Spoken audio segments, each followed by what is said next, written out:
Chapter 391. Let's change to white, Mr. Lin, please. Jianghu took out a few cans of beer from the box and placed them on the table, turning to Lin Yi. It's summer soon, it's hot. Wanna have some beer to quench your thirst?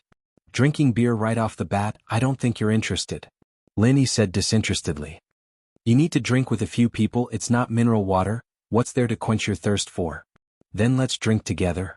Jianghu thought. Wouldn't it be easy to drink with a few people? We'll drink with you. He raised his glass with that. Cheers to you. I'll drink, it's up to you if you want to. With that, Jianghu tilted his head back and downed the entire can of beer. The alcohol content of this beer wasn't low, but it wasn't much for a veteran like Jianghu. Jianghu's alcohol tolerance was quite high, and he could drink a few bottles of Maotai without a problem. Which of the four young masters of Songshan wasn't a big drinker? Plus, Jianghu had another ace up his sleeve today, Su Taiwei. All right. Lin Yi nodded, mimicking Jianghu's action as he tilted his head back and placed the empty bottle on the table. Brother Lin, you're a good drinker. Jianghu praised as he picked up the empty bottle from Lin Yi's table and placed it on the floor, replacing it with an open can of beer.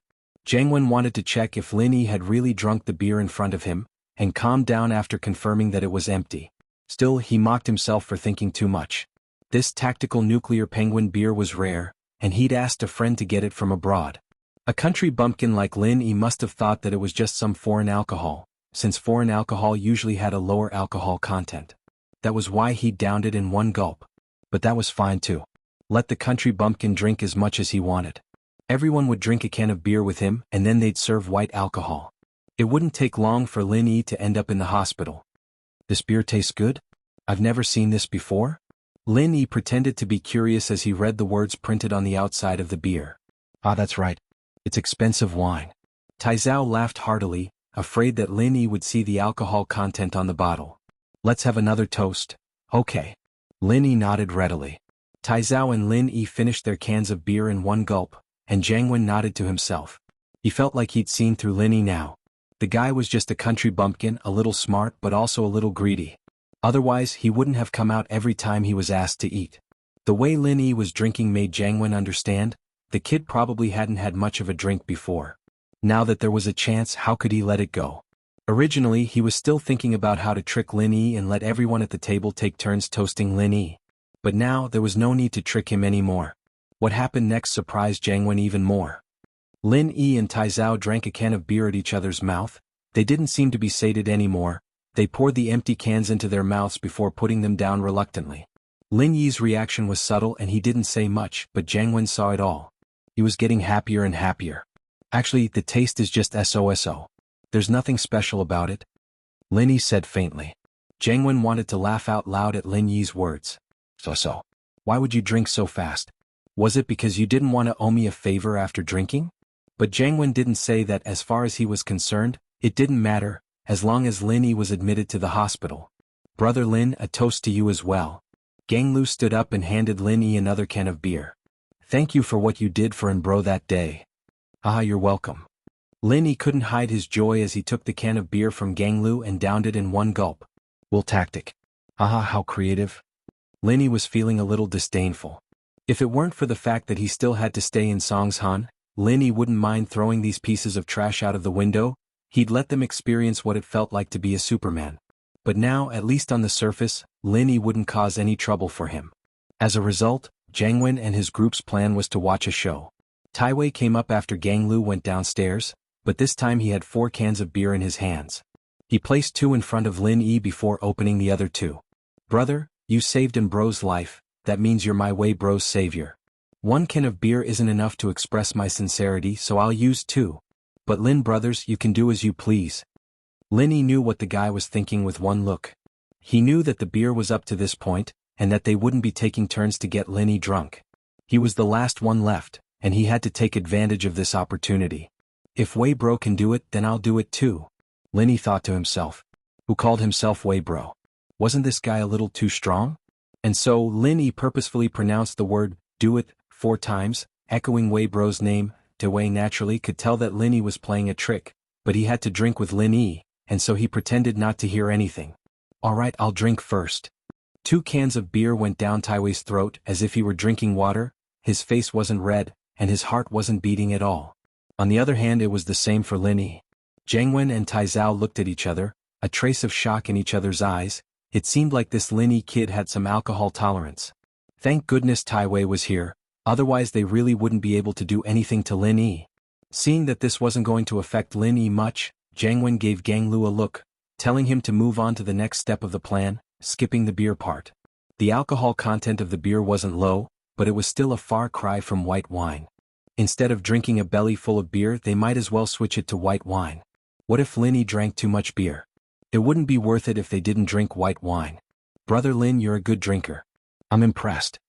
Gang Lu smiled. Looks like Brother Lin's a drinker as well. Why don't we switch to white wine? It'd be boring otherwise. Chapter 392. Into the bottle. Ugh. Gang Lu wasn't expecting Lin Yi to be this easygoing, pausing as he looked at Jiangwen. Jiangwen wasn't afraid at all. What was there to be afraid of with Tai Wei as his trump card? He was just worried that Lin Yi wouldn't drink it. As long as Lin Yi was willing to drink it, he wouldn't be afraid of dying from it. No wonder Brother Lin didn't drink much last time. He thought that red wine wasn't strong enough. Jiangwen realized. No wonder Lin Yi wasn't happy last time. The guy was pissed that Jiangwen didn't let him drink to his heart's content. Jiangwen had been wondering why Lin Yi would do that to him. He had nothing against Lin Yi, so why would Lin Yi do that to him?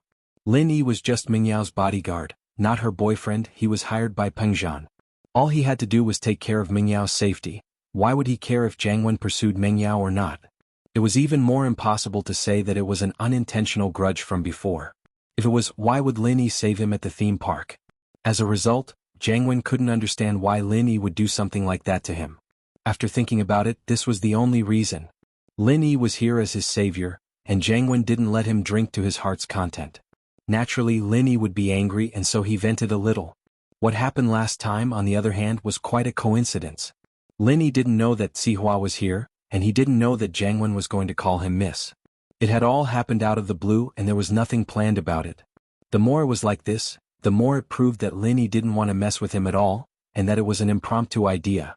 Of course, Jiangwen had underestimated Lin Yi too much. Lin Yi didn't even need to prepare to kill someone, let alone mess with someone. Haha. Lin Yi smiled faintly as if saying, good that you know. Jiangwen looked at Lin Yi's face, and was even more certain that Lin Yi didn't drink properly last time. Gang Lu, get the white wine. Jiangwen ordered. All right, brother in. Young Gang Lu quickly ran out of the private room and gave a few instructions to the waiter at the door. Because he had instructed the waiter beforehand, Yang Gang Lu didn't need to say anything unnecessary. Not long after Yang Gang Lu returned, the waiter came back with 3 bottles of Maotai and a variety of dishes. It was obvious that they had been prepared beforehand. This made Lin Yi feel that Jiangwen wasn't a good person. There wasn't a single dish on the table when they were drinking beer. Although it was to quench his thirst, drinking on an empty stomach was the easiest way to get drunk. These guys probably ate something before, but Lin Yi didn't. Sneering, Lin Yi thought to himself, it seems like these guys don't just want to get me drunk, they want me to drink myself to death. Since that's the case, I'll drink you to death first. Just 3 bottles of Maotai? That's not enough, right? Lin Yi said as he looked at the Maotai in the waiter's hands. Jiangwen paused. He didn't want to scare Lin Yi with too much. Baijiu wasn't the same as beer after all. Many people drank beer while hugging a box, but who drank baijiu while hugging a box? But since Lin Yi said so, Jiangwen went with the flow. Bring a box over. The waiter nodded quickly and went to get the white wine. Gang Lu was about to pour himself a glass when Lin Yi stopped him. Lin Yi waved his hand.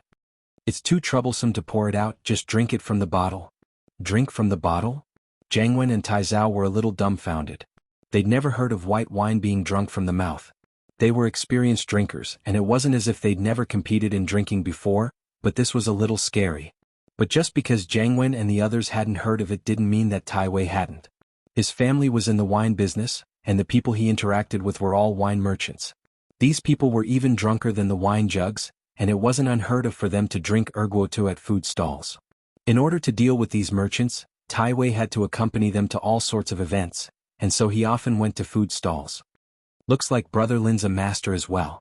Tai Wei wasn't surprised at all. He had to take Lin Yi seriously as an opponent, but it wasn't to the point of worrying yet. There were so many wine merchants out there, and which one of them wasn't a master drinker? Most of the orders were made by Tai Wei at the table, and so Tai Wei only paid a little more attention to Lin Yi. Alright, looks like Wei Bro is a kindred spirit as well. I'll drink first then. Lin Yi took the initiative this time, opening the lid of the Maotai in front of him and downing it in one gulp. Wah! It wasn't just Jiangwen, even Tai Wei was flabbergasted. White wine could be drunk from a bottle. Wasn't this too magical? Even if Tai Wei usually drank from a bottle with a wine merchant, it was only one sip at a time, and he'd only finish it when there wasn't much left. But drinking it down like beer was something Tai Wei had never seen before. Even so, a feeling of defiance rose from the bottom of his heart. Tai Wei was a publicly acknowledged god of wine in the circle of Songshan's young masters, and now he was being provoked by a nobody that Jiangwen had ordered him to drink into the hospital. How could Tai Wei take that lying down? He couldn't, because he'd turn into a ninja turtle. Tai Wei sneered coldly. A bottle of baijiu wasn't much to him at all, and his limit was around 5 bottles. This bottle was a little rushed, but Tai Wei could accept it. Tai Wei opened the bottle and downed it in one gulp, just like Lin Yi. It was a little rushed, but it didn't affect him much. His face flushed a little before returning to normal.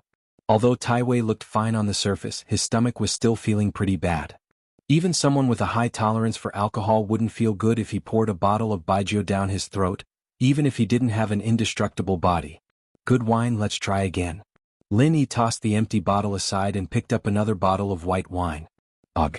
Tai Wei wasn't expecting Lin Yi to continue drinking without even resting after one bottle. His face couldn't help but turn a little pale. Let me. Jiangwen frowned. He hadn't expected Lin Yi to be an alcoholic. It seemed like his plan today was going to be a little hard to pull off. As the saying went, an expert's skill would be known the moment he made a move. Nothing happened to Lin Yi after one bottle. Jiangwen understood that Lin Yi really was a drinker. Chapter 393. Chapter 393, wait. Jiangwen couldn't hold it in any longer.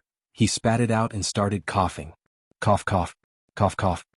Jiangwen had tears coming out of his eyes from the spiciness of the leak. He'd never drunk alcohol in such a rush before. He had a tolerance, but his stomach and esophagus couldn't take it. Jiangwen's face was white as a sheet as he coughed for a while, with Taizao and Gang Lu patting his back non-stop. It took a while for the color to return to his face. However, under such circumstances, it was impossible for him to continue drinking. Jiangwen looked at Lin Yi with a hint of venom in his eyes. This guy was a wolf in sheep's clothing. He knew how to drink, but he didn't say anything. He wouldn't have used this trick if he'd known. Bro, are you done? Shall we continue? Lin Yi's words almost made Jiangwen cough again. Continue? Did he have a death wish? Jiangwen's face was very ugly, and he wanted to go up and strangle Lin Yi. He was already like this and the guy was still asking him to drink? Did he want to drink himself to death? He'd forgotten that he was the one who'd wanted to drink Lin Yi to death. Jiangwen was in a difficult situation. He'd come here today to teach Lin Yi a lesson, but he didn't expect to run into Lin Yi's forte. He'd lose all his face if he gave up now, especially when he saw that Lin Yi was still fiddling with his phone. Jiangwen knew that Lin Yi must have recorded everything. In an instant, feelings of humiliation, dissatisfaction, anger, and disgust intertwined and flashed through his heart. No, he couldn't give up. Mengyao would laugh herself to death if he did. He'd wanted to teach Lin Yi a lesson, but he was the one being taught a lesson instead. What would happen to the face of the Songshan young masters if word got out? Especially after being taught a lesson the first time, this was the second time he came to seek revenge. How would Jiangwen feel if he got taught a lesson the second time? Let me do it. Tai Wei knew that Jiangwen wasn't going to be able to hold on much longer as soon as he saw the change in Jiangwen's face. Tai Wei was the one with the best alcohol tolerance here, and if he didn't step up, no one would be a match for Lin Yi. He hoped that Lin Yi could only drink fast, and that his actual alcohol tolerance was not as good as his. Tai Wei calculated inwardly. He had a capacity for 5 bottles, and he didn't believe that Lin Yi could finish 5 bottles in one go and come out unscathed. All right. Lin Yi said straightforwardly. Are you all right? Of course. Tai Wei said with a cold smile. Don't act all high and mighty. Let's see if you're still standing after 5 bottles. Do you think you're a roly-poly doll? Oh, sorry, I forgot. Your way, bro. Why can't way, bro? Lin Yi opened the bottle of baijiu and shook it in front of Tai Wei. Damn it. Tai Wei cursed inwardly as he raised his bottle and started drinking with Lin Yi. Pho. Tai Wei let out a long breath after finishing the second bottle of baijiu. His body felt like it was on fire and he wanted to eat some food to calm it down, but he couldn't bring himself to do it. Because Lin Yi was sitting there with a straight face and a smile on his face, recording himself with his phone. Tai Wei was pissed off, but he couldn't just eat. He could only hold it in. Tai Wei, eat something first.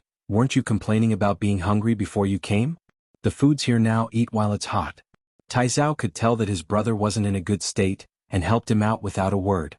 Tai Wei quickly glanced at Tai Zhao. Yeah, I came here on an empty stomach, I won't hold back then. With that, Tai Wei picked up his chopsticks and started wolfing down the food.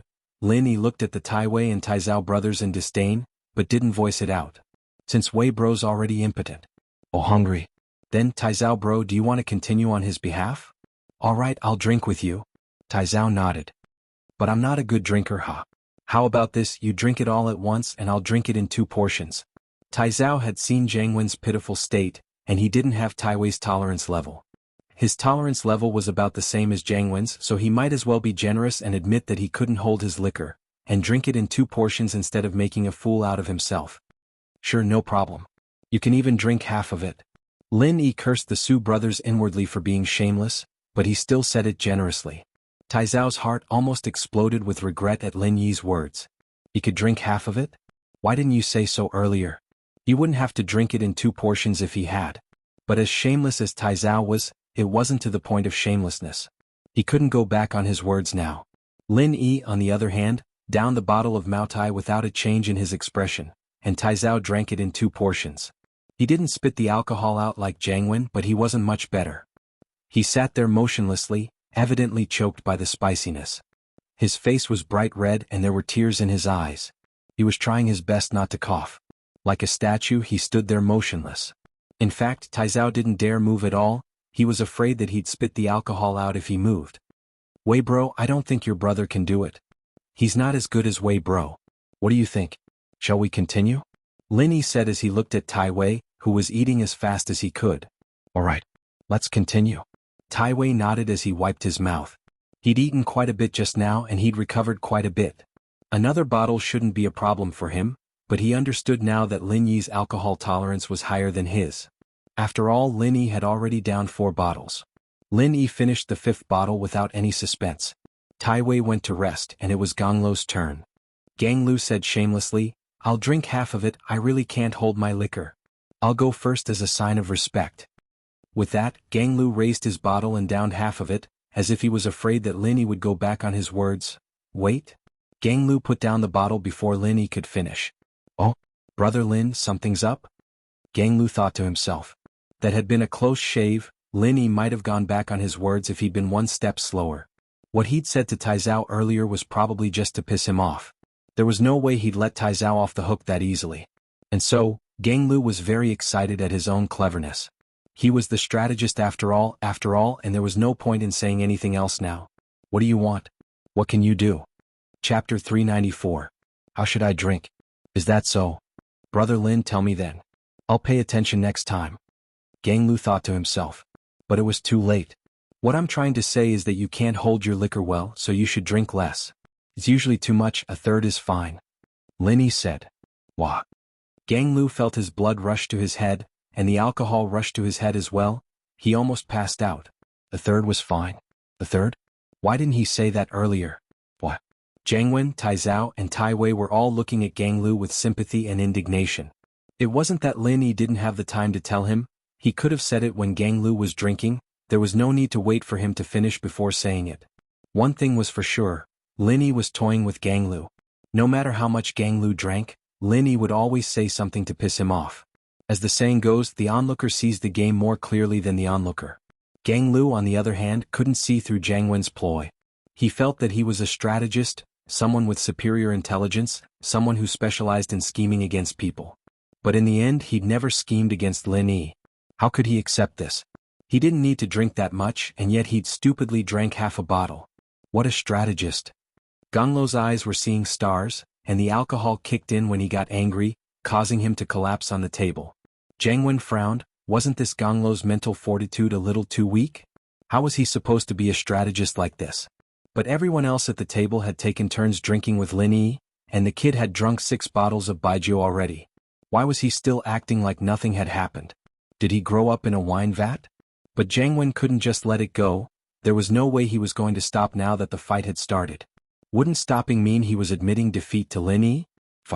Admitting defeat was fine if no one was watching, but Lin Yi was playing with his phone, recording everything that was going on. His image would be ruined if Meng Yao saw this. Let's continue. Tai Wei gritted his teeth. House Su wasn't like House An, and they had to rely on Jiangwen for a lot of business. His cousin was one of the Songshan young masters, but his influence was far below House An's.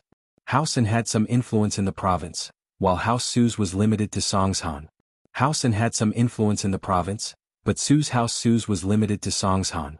Haha, I was just worried that I wouldn't have an opponent, Lin Yi said as he eyed Tai Wei. The guy was really putting his life on the line.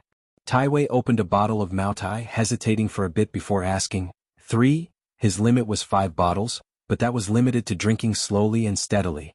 He wouldn't be able to last much longer if he kept drinking like this. His stomach was hurting and Tai Wei had no choice but to show his weakness. He wanted to ask Lin Yi if he could drink 1/3 of what he said earlier. But Lin Yi didn't give Tai Wei a chance to speak. Wei bro is the best, not like that weak guy from before. He passed out after drinking half a bottle. Wei bro chugged it down to the bottle. Nothing happened. How else would he call him Wei bro? He'd just call him weak bro. Right? Tai Wei's face was green. Can't you fucking wait until I'm done? Can you? Tai Wei was cursing, but Lin Yi's words had already goaded him to this point. He couldn't bring up the 1/3 thing anymore. Wouldn't that make him weak bro? Tai Wei had no choice but to say, alright, but I didn't drink it in a rush, please forgive me. It's fine. Lin Yi smiled as he raised the bottle in front of him and downed it in one gulp. Tai Wei sighed. He had no choice but to copy Lin Yi, picking up the bottle and chugging it down one mouthful at a time. He had to change his breath a couple of times in between before finishing the bottle. It seemed like Tai Wei was at his limit now. Tai Wei wanted to cry when he saw that Lin Yi was fine, his face still red and without a hint of tiredness. How the hell did he have to compete in drinking with a psycho like this? He wouldn't have competed in drinking if he'd known this was going to happen, even if he had to compete in eating shit. Should we continue? Tai Wei couldn't take it anymore. He'd downed 4 bottles already, and while 5 was usually his limit, he'd basically throw up afterwards. But he couldn't do that now and could only hold it in. Not anymore. Lin Yi shook his head and Tai Wei let out a long sigh of relief. Jiangwen and Tai Zhao, on the other hand, let out a sigh of relief as well. But they were a little weird. Why wasn't Lin Yi continuing? Could he be at his limit as well? That couldn't be. But it was fine as long as he didn't continue. It didn't matter if he was at his limit or if he'd found his conscience. It's good that he's not continuing. There's no point in competing like this anymore. It's so boring drinking bottle after bottle. Tai Wei said in agreement. It is, and that's why I've decided to stop. Lin Yi smiled. Let's play something more interesting, shall we? What's interesting? Tai Wei suddenly felt that something was wrong when he saw that bright smile on Lin Yi's face. Had he been tricked? What was Lin Yi up to? Waiter, bring me some red wine. Lin Yi called out to the door. Red wine? Tai Wei blinked but was overjoyed. The alcohol content of red wine was far lower than white wine, and he'd be able to hold out for a while if they'd switched to red wine. Tai Wei felt that Lin Yi was probably at his limit as well. He'd had 4 bottles but Lin Yi had 7. What did 7 bottles of white wine mean? He'd be lucky if he didn't drink himself to death. Perhaps Lin Yi was just putting on a good show, making people think that he was fine. Otherwise, why would he switch to red wine? Tai Wei was afraid that Lin Yi would change his mind again and quickly called out. Waiter, red wine. Hurry up. Yes, coming. The waiter carried a case of red wine into the room. He'd had experience with beer and white wine before, so he didn't need to be told to bring the case of red wine in. Jiangwen and Tai Zhao breathed out in relief as well. They'd really been afraid that Tai Wei wouldn't be able to hold out and collapse, but it was fine now. Tai Wei would definitely be able to hold out for a while if they were competing in red wine. Jiangwen put the 2 bottles on the table, one for Lin Yi and the other in front of Tai Wei. Chapter 395. Drinking so much that he's vomiting blood? You'll drink however I say? Lin Yi raised the bottle of red wine as he looked at Tai Wei. The initiative was now in Lin Yi's hands. Lin Yi had somehow become the owner of this room.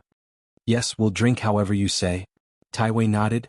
Who was he afraid of when it came to drinking red wine? All right. Lin Yi put down the bottle of red wine and stood up, walking to the sterilized cupboard at the side of the room. He took out 2 large beer mugs, putting one in front of Tai Wei and the other back on his seat. Tai Wei didn't understand what Lin Yi was doing with the mugs. Was he going to pour it out? Red wine could be drunk from the mouth too. As Tai Wei, Jiangwen, and Tai Zhao were wondering what was going on, Lin Yi opened the bottle of red wine and poured it all into the large beer mug in front of him. Tai Wei was about to do the same when he saw Lin Yi pick up another can of beer from the table, opening it and pouring it into the mug. The corner of Tai Wei's mouth twitched. Mixing red wine and beer? It'd be one thing if it were regular beer, but this high alcohol content beer. But it was still way better than drinking white wine. Tai Wei gritted his teeth, it was still acceptable. And so, he followed Lin Yi's example and poured the red wine and beer into the mug. But just as he was about to say something, Lin Yi moved again. This time, Lin Yi opened a bottle of white wine and poured it into the mug as well.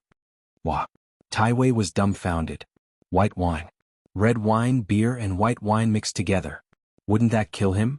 Drinking a small glass or two normally wouldn't be a problem. In fact, Tai Wei would often show off his special skill to the wine merchants as well, drinking red, white and yellow wine at the same time, leaving them in awe.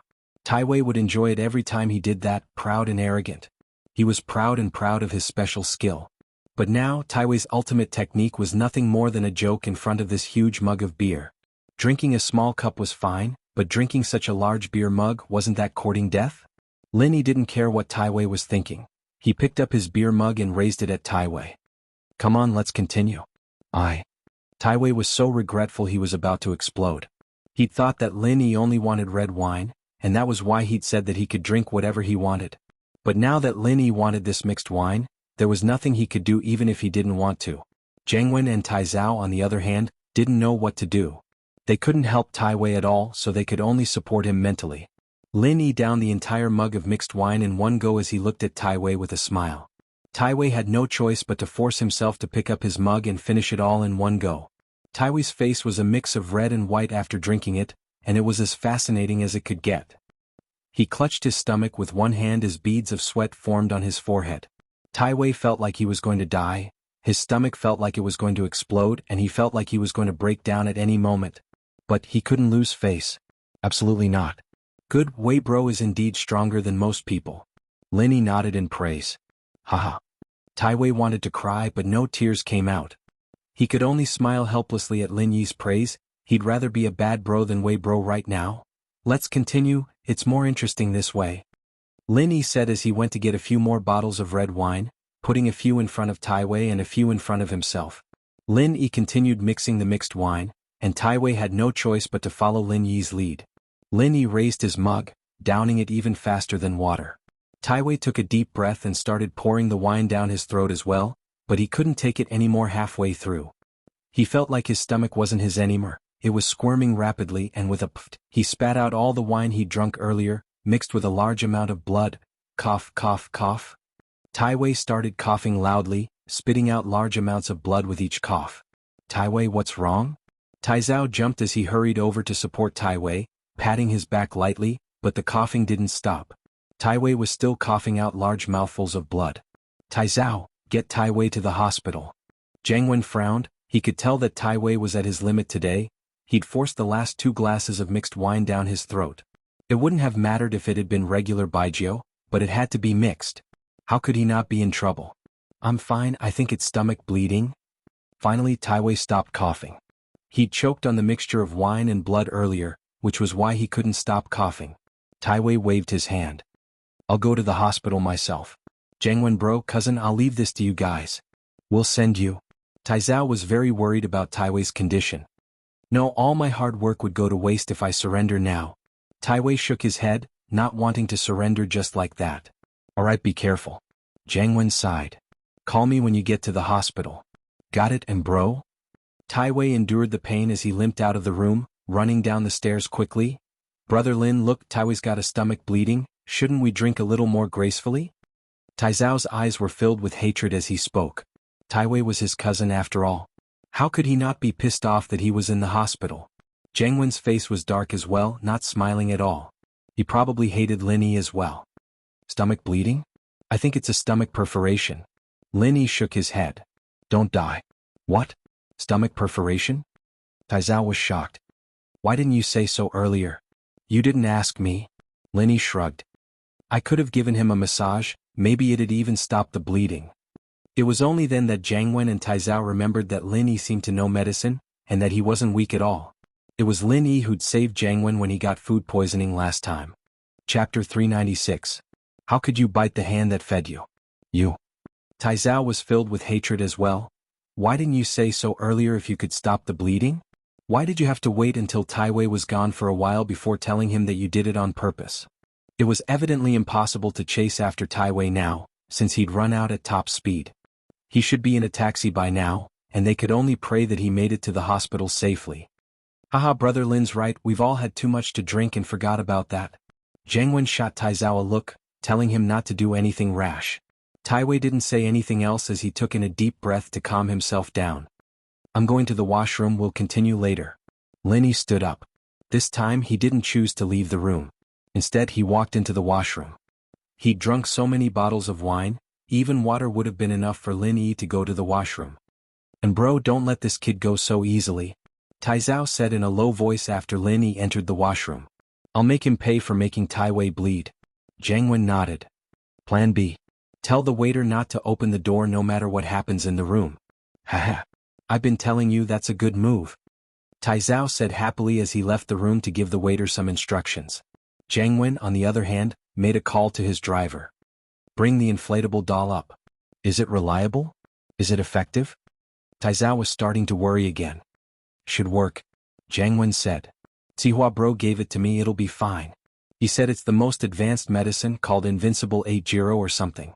With that, Jiang Wen poured 3 glasses of red wine and poured a bag of powder into Lin Yi's glass. That's good, haha, we'll have some fun now. Tai Wei tried his best to suppress his laughter, not letting it get too loud and attract Lin Yi's attention. Why's this guy taking so long to pee? He's not taking a dump, is he? I also want to go pee. I drank too much just now.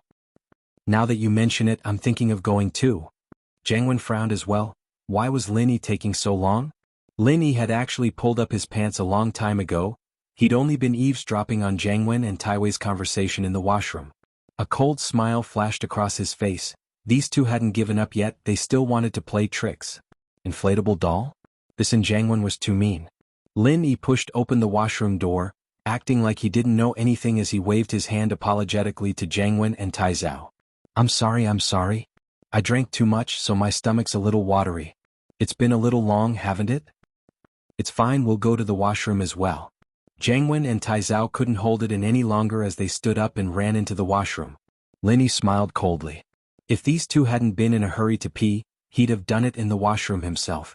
He'd just have to drag it out a little longer. Lin Yi looked at the 3 glasses of red wine on the table and smiled.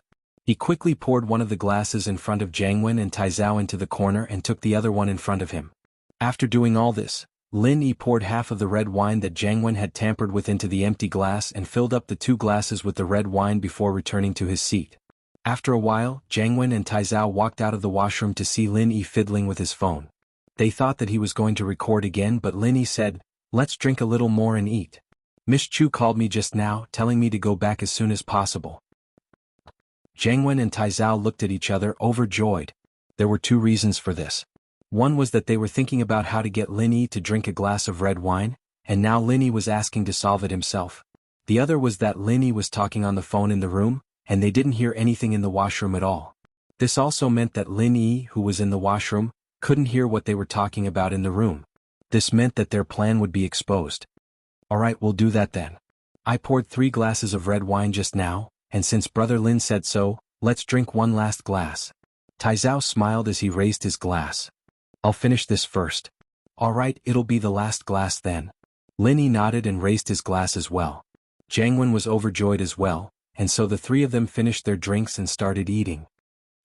Why am I so hot? I'm still a little dizzy? Lin Yi said after eating 2 mouthfuls of food, holding his forehead. In fact, he didn't know what the Invincible 80 looked like when it acted up, but he knew that it wouldn't be this soon. Ah. Jiang Wen laughed upon hearing Lin Yi's words. Lin Yi had fallen for it and he wasn't afraid of Lin Yi anymore. It didn't matter if they fell out. As expected, Lin Yi's symptoms were more or less the same as what Sihua had told him. It seemed like the drug was acting up. What are you laughing at? Lin Yi asked curiously. Ah, Lin Yi, you don't know, do you? You've fallen for the Invincible 80's aphrodisiac, and it's acting up now. You'll lose your mind soon. Jiang Wen laughed. I drugged the red wine you were drinking just now. What? Why did you do that? Lin Yi looked at Jiang Wen, a little pissed off. What? Haha, since you want to know why, I'll tell you then. Jiang Wen said. You beat us up last time, and we were planning to drink you into the hospital this time, but we didn't expect you to drink so much that Tai Wei ended up in the hospital instead. You perforated my brother's stomach, how could I let you get away with that? Tai Zhao followed up.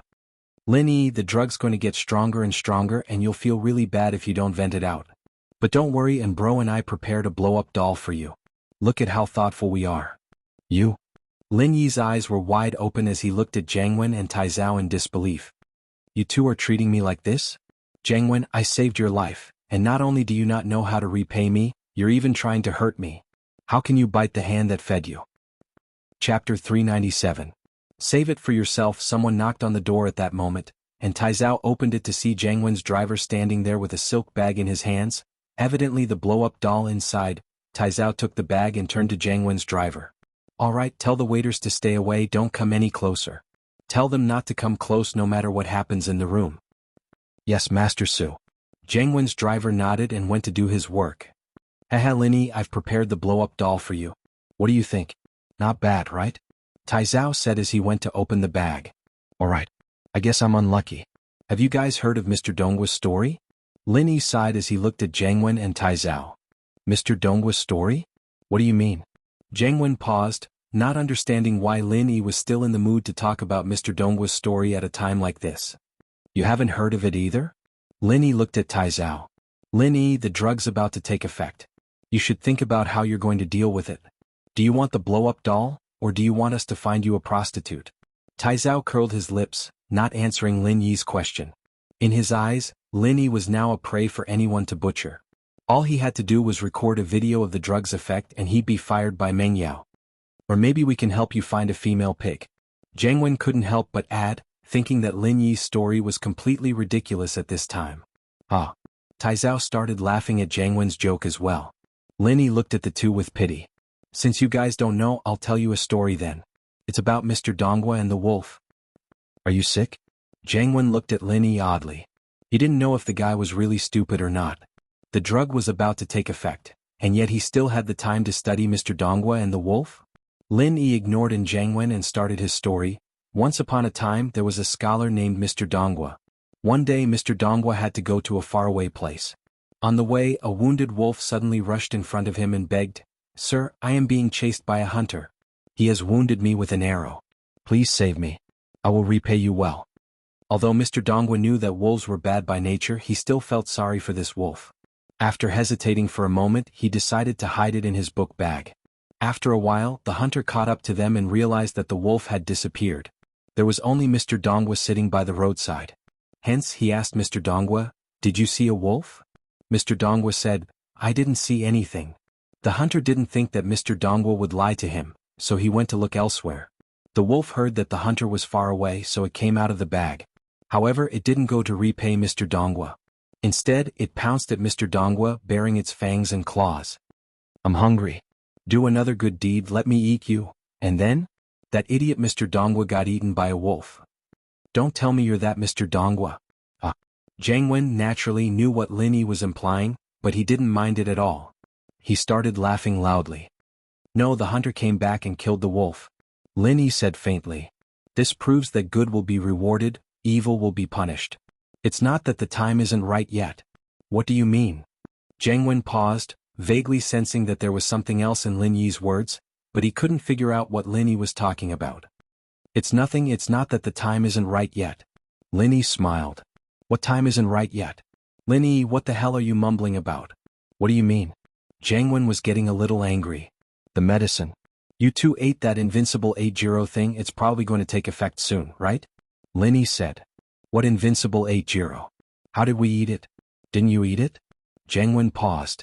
I'm sorry, but I split that glass of red wine into two, half for you and half for him. Lin Yi smiled. Impossible. Absolutely impossible. How did you know that I was going to drug you? Jiangwen's face changed. He didn't really believe what Lin Yi was saying, but Lin Yi's words made sense. Most importantly, why did he feel like his body was heating up? Oh, you can look inside the bottle if you don't believe me. Lin Yi pointed at the bottle on the table. Look, there's still some left after pouring out 3 glasses. 4 glasses is just right. Jiangwen paused as he looked at the bottle. He was the one who poured out the red wine before, so naturally he knew how much was left. Now that he looked at the bottle, there was only a bottom, Someone must have poured out some more. Could it be that Lin was telling the truth? Jiangwen and Taizao's faces changed at the thought. They were already feeling hot, and now they felt even hotter.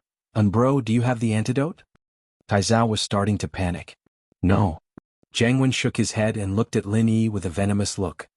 Did you really switch the wine for me? You'll know soon enough. Lin Yi said as he stood up.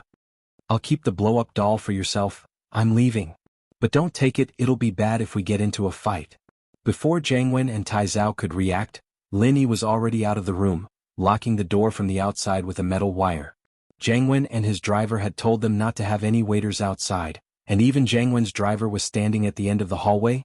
Mr. Lin, why did you come out? Where's Master N and the others? Jiangwen's driver didn't see Lin Yi lock the door, but asked curiously when he saw Lin Yi walking over. Oh, they're in the room playing a new game. They told you not to disturb them. Lin Yi said. All right. Jiangwen's driver nodded. He didn't know about the conflict between Jiangwen and Lin Yi, so he thought that Jiangwen had sent Lin Yi out to talk to him. Mr. Lin, are you going? I'm going back to do something for an bro. Lin Yi smiled. I'll be leaving first. Do you need me to drive you? Jiangwen's driver said eagerly. Chapter 398.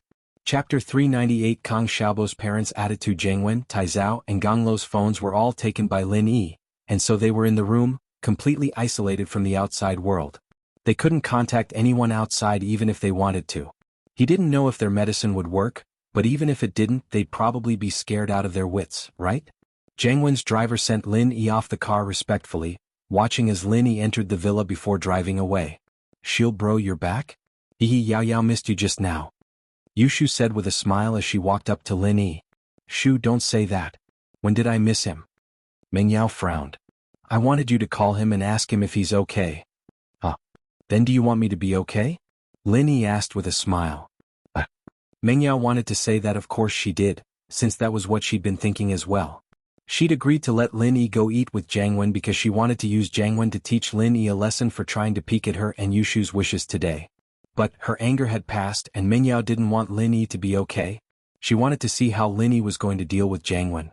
You're back in one piece, it's obvious that you're fine. What does it matter if I don't want it or not?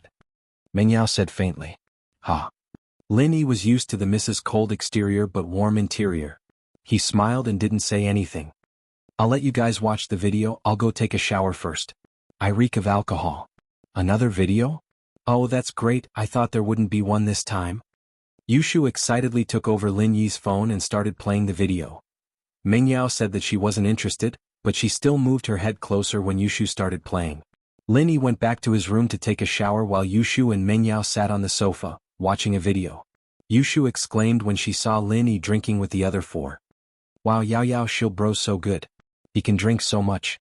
What's so good about drinking? Meng Yao curled her lips. Mommy wouldn't have left home if Daddy hadn't been busy with social activities. You can't say that, hehe, I think the way Shield bro drinks is so cool. Yushu said disapprovingly. Shu, how can you be so infatuated? Meng Yao scolded. It's nothing, I'm just saying. I'm just saying. Yushu blushed as she shook her head. Meng Yao didn't smile much, but the way Lin Yi dealt with Jiangwen, Taizao, and Ganglu was quite amused, especially Tai Wei coughing up blood. It was like something out of a comedy and it wasn't scary at all. Instead, it was hilarious. Yao Yao, I remember that in Tang Bohu's Fragrance of Autumn, there was a guy coughing up blood like that, right? Yushu said after some thought. I think so. He's an advisor? Ganglo's an advisor too and he got so pissed off by Lin Yi that he fainted. Meng Yao had to admit that Lin Yi's words were quite hurtful, but that was only limited to the people involved. Watching the video as a bystander was still very satisfying. Meng Yao and Yushu were even more speechless. Weren't Jiangwen and Taizao a little too much? But Lin Yi's last sentence, telling them to keep it for themselves, made Meng Yao feel very comforted.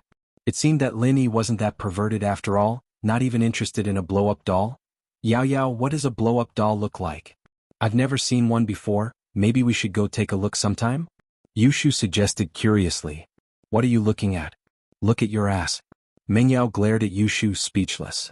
How can we go into an adult toy store like that? Oh. Maybe we can get Shield bro to buy one and we can study it? Yushu said after some thought. No, what if he uses it secretly? That's disgusting. Meng Yao of course wouldn't agree. Yushu gave up after seeing that Meng Yao wasn't agreeable to it. Kang Xiaobo returned home with a worried heart, but what confused him was that the storm he'd been expecting wasn't coming. Kang Xiaobo was prepared for his parents' lecture before he got home. Xiaobo's back? Kang Fu and Kang Mu were both sitting on the sofa, their faces serious but not angry. This surprised Kang Xiaobo a little. Dad, Mom, I'm back. Kang Xiaobo nodded. I went to the bookstore and I got too engrossed in it, that's why I was late. Bookstore? What books? Kang Fu paused when he saw the bag in Kang Xiaobo's hands. Some stuff about business management? Kang Xiaobo didn't hide it.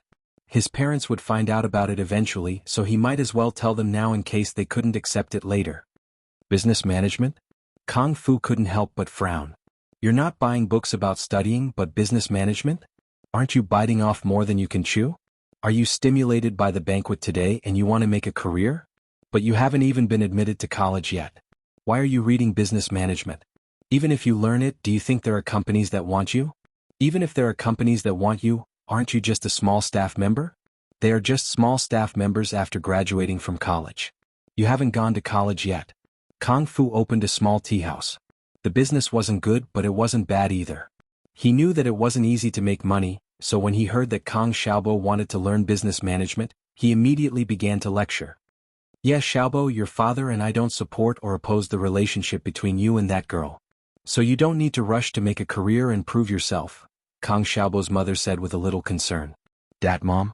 I have a company that wants me now, but I don't have the ability to do it. When Kang Xiaobo saw his parents look, he knew that they misunderstood, so he explained helplessly. A company wants you? You don't have the ability to do it? Kang Fu was stunned. Xiaobo, what do you mean? You don't know anything and there are companies that want you? Yeah, the boss is going to open a pharmaceutical company and he asked me to help. I don't know anything. I have to learn. Kang Xiaobo spread his hands and said with a bitter smile. Chapter 399. Kang Ming vomiting and diarrhea. Although Mr. Kang said that about his son, his tone wasn't very strict. Once upon a time when he was his son's age, he didn't know how high the sky was and how far the sea was. He saw his second uncle's family getting better day by day, and he wanted to make a career out of it. However, the hardships of life and the torment of the years had already obliterated his edge. He wanted to make a career out of it, but he could only manage this tea house cautiously. He had become a good guy who had to take into account all aspects, and offend people here and there if he wasn't careful. He didn't want his son to go from hope to disappointment like him, so he had to make things clear in advance. The idea was good, but it was hard to do it. Taking a sip of tea, Kang Fu continued, I think you should focus on your studies and put aside the management stuff for now. When there's a big company that wants you, you can learn it then. I don't have to buy management books for a small company. Kang Xiaobo smiled bitterly. Boss is investing in big companies. He's planning to open a medical company with Guanshu Amin, and he's planning to invest 100 million in the beginning. Kang Fu spat out the tea in his mouth. Cough, cough. What? Guanshu Amin? 100 million? Yeah, Dad, do you think I'd be under so much pressure? Someone like me who doesn't know anything has to help manage such a big company. How can I not learn? Kang Xiaobo found his father's expression funny, but he was very proud of himself.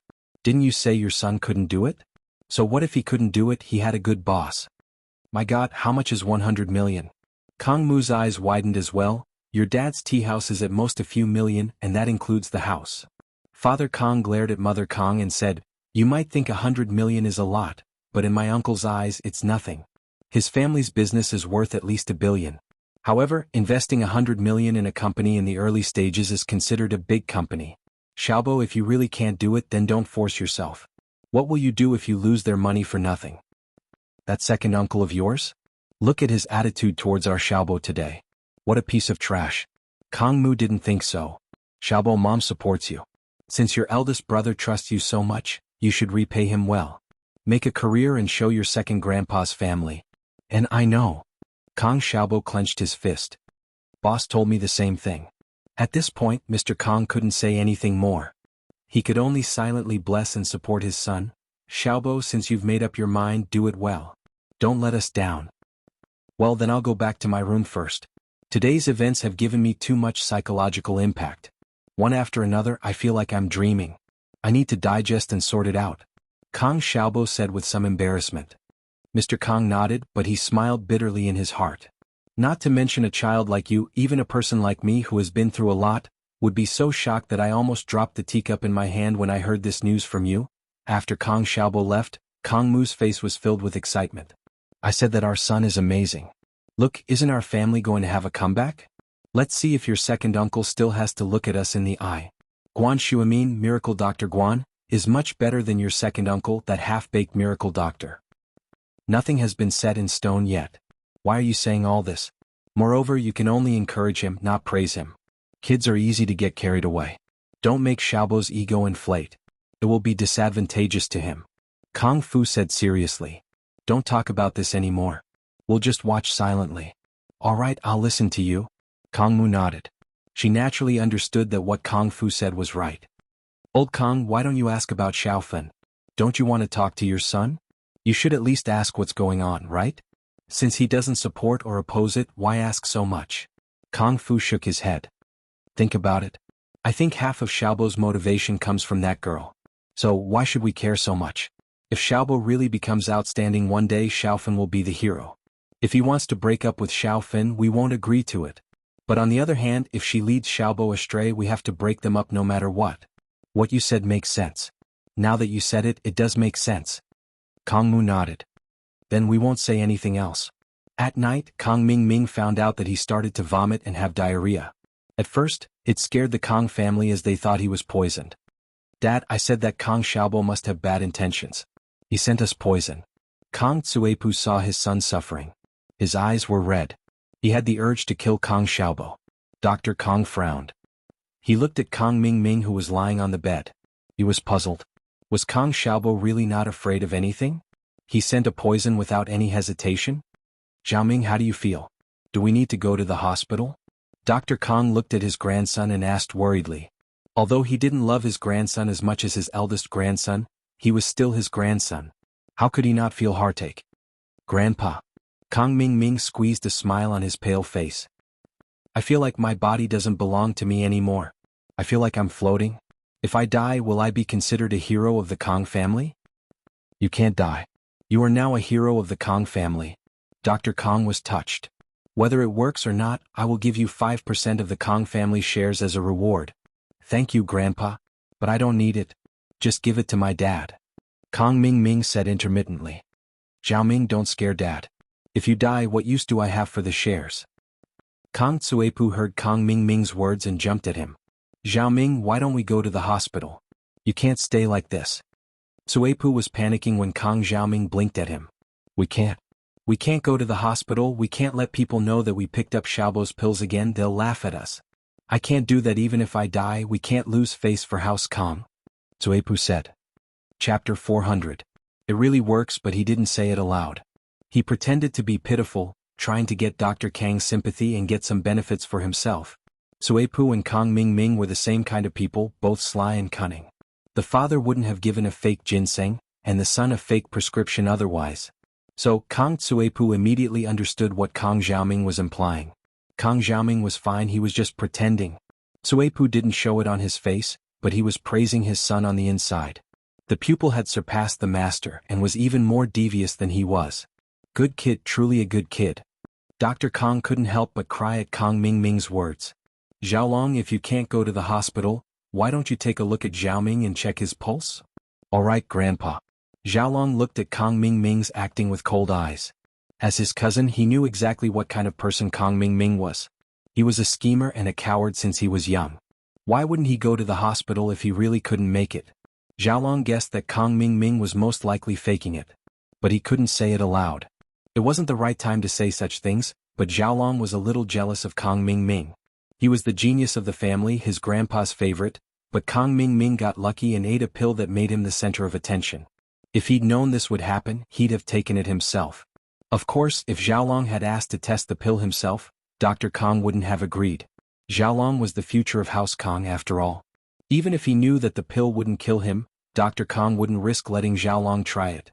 Xiaolong's heart calmed down a little at the thought. He walked over and held Xiaolong's wrist, checking his pulse. It was weak, but it was fine. Xiaolong was a meticulous man, and he noticed that the pores on Kong Ming's body were covered in a layer of yellow and black oil. What's this? Out of your body? Kong Ming was too focused on his vomiting and diarrhea to notice that there was a layer of stickiness on his body. What is this? Bone and marrow cleansing? Could it really be the pill of life extension and toxin cleansing? Xiaolong looked at the stuff coming out of Kong Mingming's body in shock. Yes, it should be. I've seen descriptions of bone and marrow cleansing in some ancient medical books, and this is the effect. It really is the pill of life extension and toxin cleansing? Dr. Kong was also very surprised. At this moment he couldn't help but feel a little regretful. How good would it be if he had eaten it? Kong Mingming was so young. Why would he need to expel poison? He was the one who should be prolonging his lifespan and expelling the poison. However, the remaining half obviously couldn't be eaten. It had to be sent to the group's research institute for analysis and testing. It shouldn't be wrong. Xiaolong nodded. But the effects aren't that obvious when used on Xiaoming. One reason is because he's young and there's less poison in his body. The other reason is that he only ate half of it. Alright, Xiaolong, bring the other half of the pill of life extension and toxin cleansing to our company's research center immediately. We'll analyze and test the ingredients. If we can get our hands on the recipe of this pill, then Miracle Dr. Kang's brand will definitely rise to new heights. Miracle Dr. Kong ordered excitedly. Yes, Grandpa.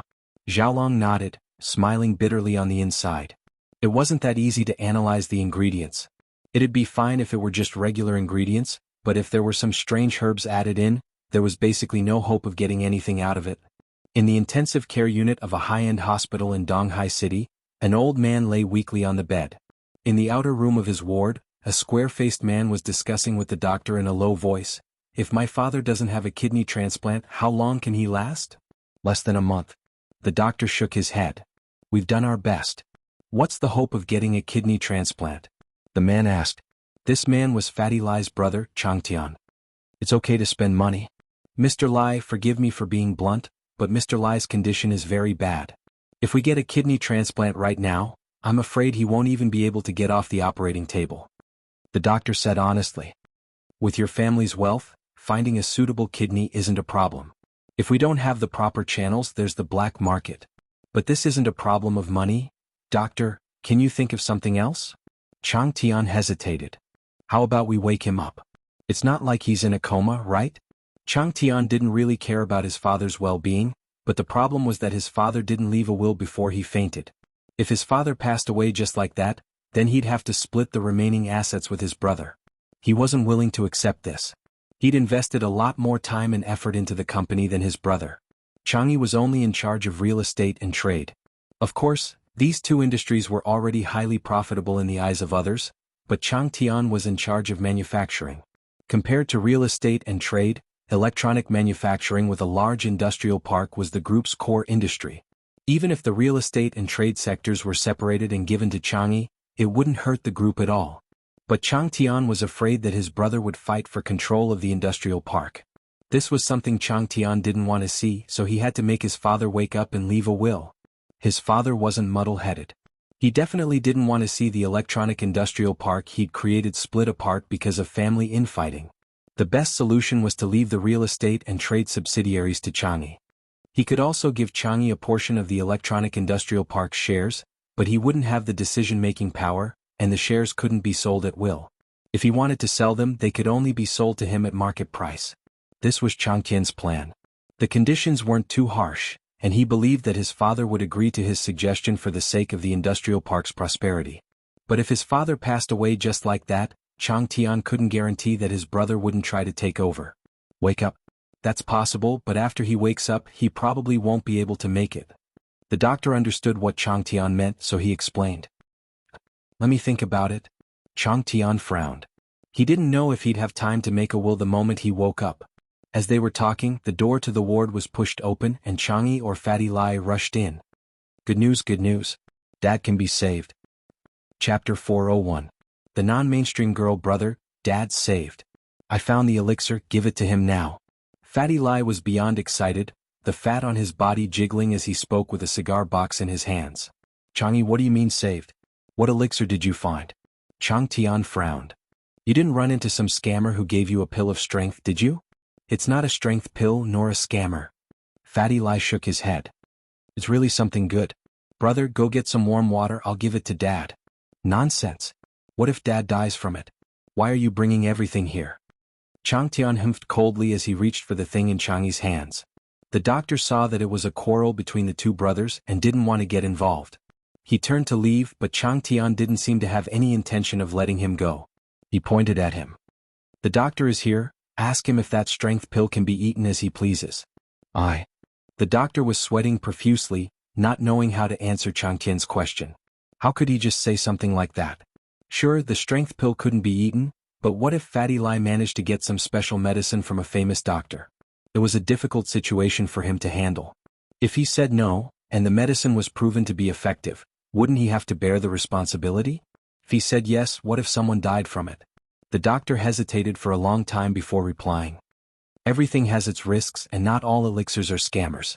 There are good ones as well. The ambiguity of not offending either side pissed Chang Tian off. Damn it, I gave you a red packet for nothing. Alright, you can leave now. There's nothing for you to do here. Chang Tian waved his hand, shooing the doctor out. The doctor felt as if he'd been pardoned and quickly left the room. It was best if he didn't get involved in a battle between two brothers. What are you trying to do by making this pill? Do you want Dad to die immediately after eating it? Chang Tian's eyes widened, a cold smile on his face. Don't think I don't know what you're thinking.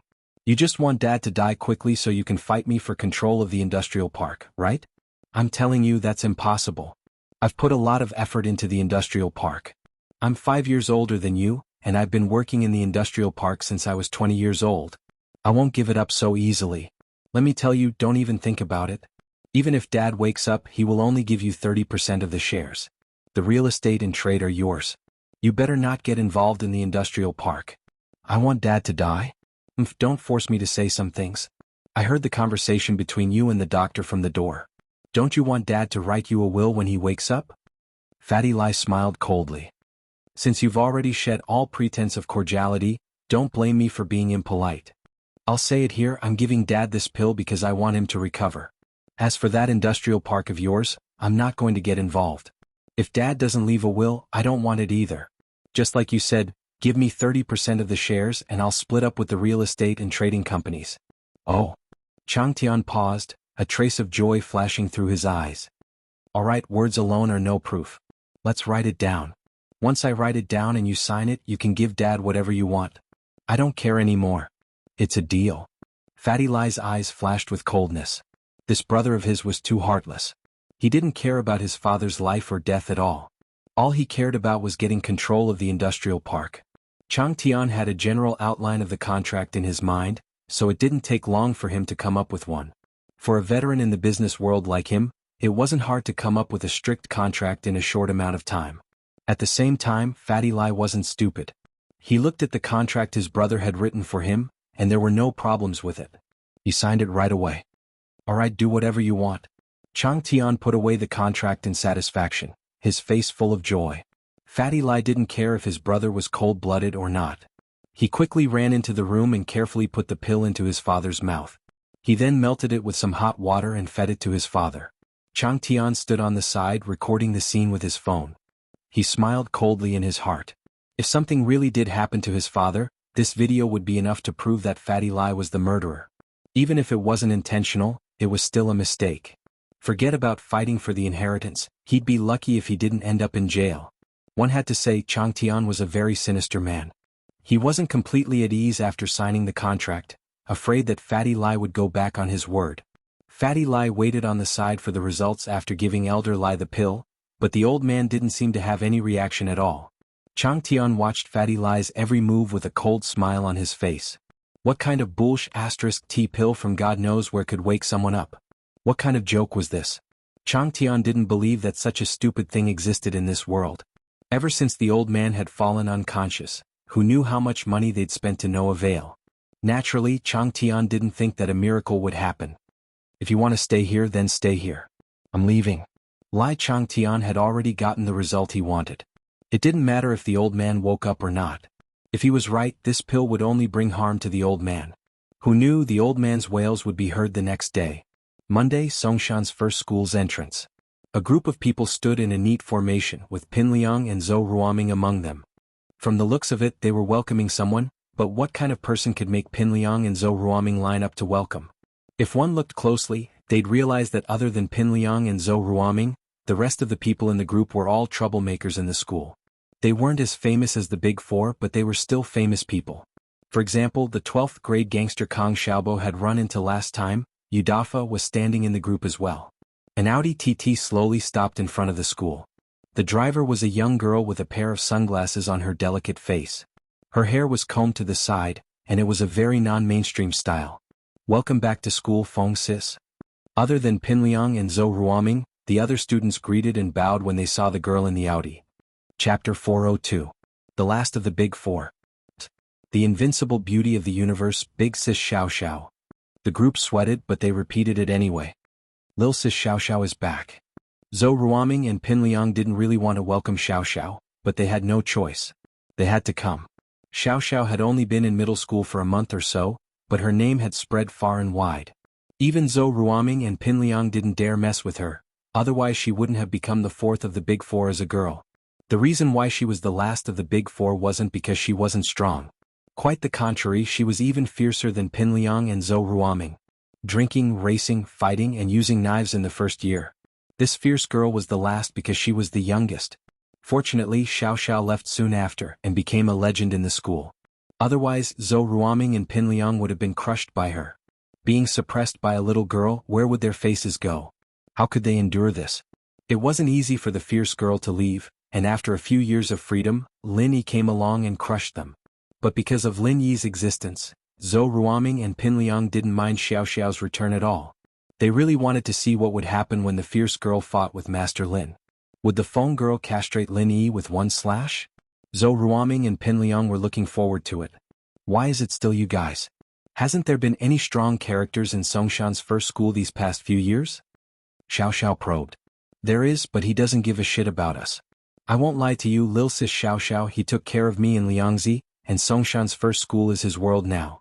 No one dares do anything to him, even his followers super strong. Zhou Ruoming didn't hesitate to belittle himself in order to make Lin Yi and Xiao Xiao fight, making Lin Yi sound so strong. I told him to come welcome Lil Sis Xiao Xiao, but he's busy hitting on girls and doesn't have time for us. Yudafa and the others looked at Zhou Ruoming with disdain. This guy didn't even tell Lin Yi, he was just trying to drive a wedge between the two, but no one dared speak up for Lin Yi. They'd get on Lin Yi's good side, but they'd also offend Zhou Ruoming and Pinliang. Lin Yi? Xiao Xiao frowned and took out a small phone from her pocket, showing a picture to Zhou Ruoming. Is this the person? Sister Xiao Xiao, do you know him? Zhou Ruoming looked at Xiao Xiao's phone. The person in the photo was Lin Yi. He's here. Xiao Xiao nodded, satisfied. Looks like I was right to come. This was really a case of walking all over the place in search of iron shoes, only to find it by chance without even looking. Xiao Xiao had been searching for Mengyao and Lin Yi in Songshan like a net, but she couldn't find them. In the end, she accidentally showed her phone to a friend, and the friend recognized Mengyao right away. It was the daughter of Pengzhan Industries chairman, studying in Songshan's first high. Xiao Xiao was speechless after hearing the answer. She was a transfer student from Songshan's first high, and she hadn't thought about going there before. She didn't expect to find them here. But it was no wonder, since Mengyao and Yushu didn't go to Songshan's first high. Pengzhan was afraid that Mengyao wouldn't know what was right and wrong, and that she'd become a spoiled little miss in his own school. So he sent her to a public middle school first, and then to Songshan's first high. And so, Xiao Xiao had never seen Mengyao or Yushu before, much less Lin Yi, who just transferred here not too long ago. After hearing Xiao Xiao's words, Ruoming and Pinliang were like two oppressed refugees who saw the light at the end of the tunnel. So Xiao Xiao was here to get even with Lin Yi? That was great. They couldn't do anything to Lin Yi, but Xiao Xiao could. Yeah, Lil Sis Xiao Xiao, do you have a grudge against him? Pinliang asked. A grudge? Xiao Xiao blinked. Did she really have a grudge against Lin Yi? It was as if the conflict from before wasn't a grudge at all. She was looking for Lin Yi because she wanted to race Lin Yi. After being looked down on by Lin Yi, she felt a little indignant but still said, I guess so. Zhou Ruoming and Pinliang's faces lit up. With Xiao Xiao taking care of Lin Yi, they could just sit back and watch. Xiao Xiao locked the car and strutted into Songshan's first high, with Zhou Ruoming and Pinliang following closely behind her. Tell me about Lin Yi, why don't you? He's hitting on girls? What girls? Xiao Xiao asked Zhou Ruoming and Pinliang as they walked. Xiao Xiao was a little confused. Wasn't Lin Yi Mengyao's bodyguard? How was he hitting on girls? Could it be that he was with Mengyao? He's really close with the commoner beauty of our school, Tang Yun.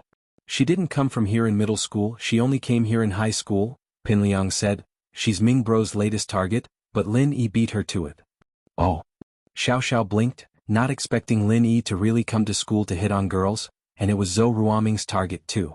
She couldn't help but look at Zhou Ruoming to see what he had to say. Don't look at me like that. I can't beat him. Zhou Ruoming said hatefully. It was a little self-revealing, but he didn't want to hide it. The more he did, the more it showed Lin Yi's position as the king of the school. That was the only way Xiao Xiao could deal with him. Does anyone else in the school know about this? Xiao Xiao asked. There's probably no one who doesn't know about this. Announcing that Tang Yun is his woman in front of the dean. Lil sis Xiao Xiao, this guy is even more powerful than you were back then. Pinliang said. The dean didn't dare say anything. What's his background? Xiao Xiao was curious. Even if Mingyao's father Pingzhan was a shareholder of the school, a bodyguard shouldn't be this cocky, right? Plus, if he was Mingyao's bodyguard, why would she let him hit on girls? And let everyone know about it? Could it be that his relationship with Mingyao was a secret? I don't know about his background, but I heard that he was a transfer student from a faraway village, but it doesn't seem like it. Pinliang shook his head. He'd be an idiot if he still thought that Lin Yi was some country bumpkin. Alright, I understand. Xiao Xiao nodded. It seemed like she needed to change her plan. She'd wanted to act a little flirtatious with Lin Yi in front of Mingyao to give him some trouble, but that didn't seem to work now. Chapter 403. I'm here for Lin Yi. Xiao Xiao came looking for Lin Yi just to get back at him. How could a bodyguard be this strong? She just wanted to race with him, but he didn't even care and pushed her car to the side. This was a huge blow to the big sister's reputation. Jifeng jumped in shock when Xiao Xiao went to the dean's office to handle the registration. He'd received a call from Ding Bingong, saying that someone had arranged for a student to come in, but he didn't think that it would be Xiao Xiao. Jifeng knew Xiao Xiao's infamous name all too well. When she just entered middle school, she'd broken the balls of a young master who'd been trying to take advantage of her, and not long after that she'd stabbed a gangster who'd tried to rob her from outside the school, heavily injuring him. Although neither of those things were Xiao Xiao's fault, and it wasn't her doing it on purpose, it was still a big deal. If it weren't for Bingong saying that someone was protecting her, she'd probably have been expelled already. Fortunately, Xiao Xiao only stayed here for a couple of days before getting bored. She didn't have any opponents, so she transferred schools. But Xiao Xiao's name was already spread far and wide. Be it Zhou Ruoming or Zhong Pingliang, they were both violent young masters, but they weren't as violent as Xiao Xiao. A girl stabbing someone with a knife wasn't something that could be measured with common sense. Plus, this girl seemed to have some background. She hadn't been expelled after these two incidents, so who would dare mess with her? Jifeng felt like his head was about to explode. There was nothing he could do about this Xiao Xiao. She'd lost all her authority as a dean, and one Lin Yi was enough to make him suffer. Now this Xiao Xiao? Fortunately, Lin Yi didn't cause much trouble, only holding hands with girls in front of him. This Xiao Xiao, on the other hand, dared to stab people in front of him. Should he still be the dean? He might as well let Xiao Xiao be the dean. The students were more afraid of Xiao Xiao than they were of him. Xiao Xiao. Welcome back. Jifeng said insincerely. The principal had already greeted her, so what else could a dean like him say? He could only go against his will and express his welcome.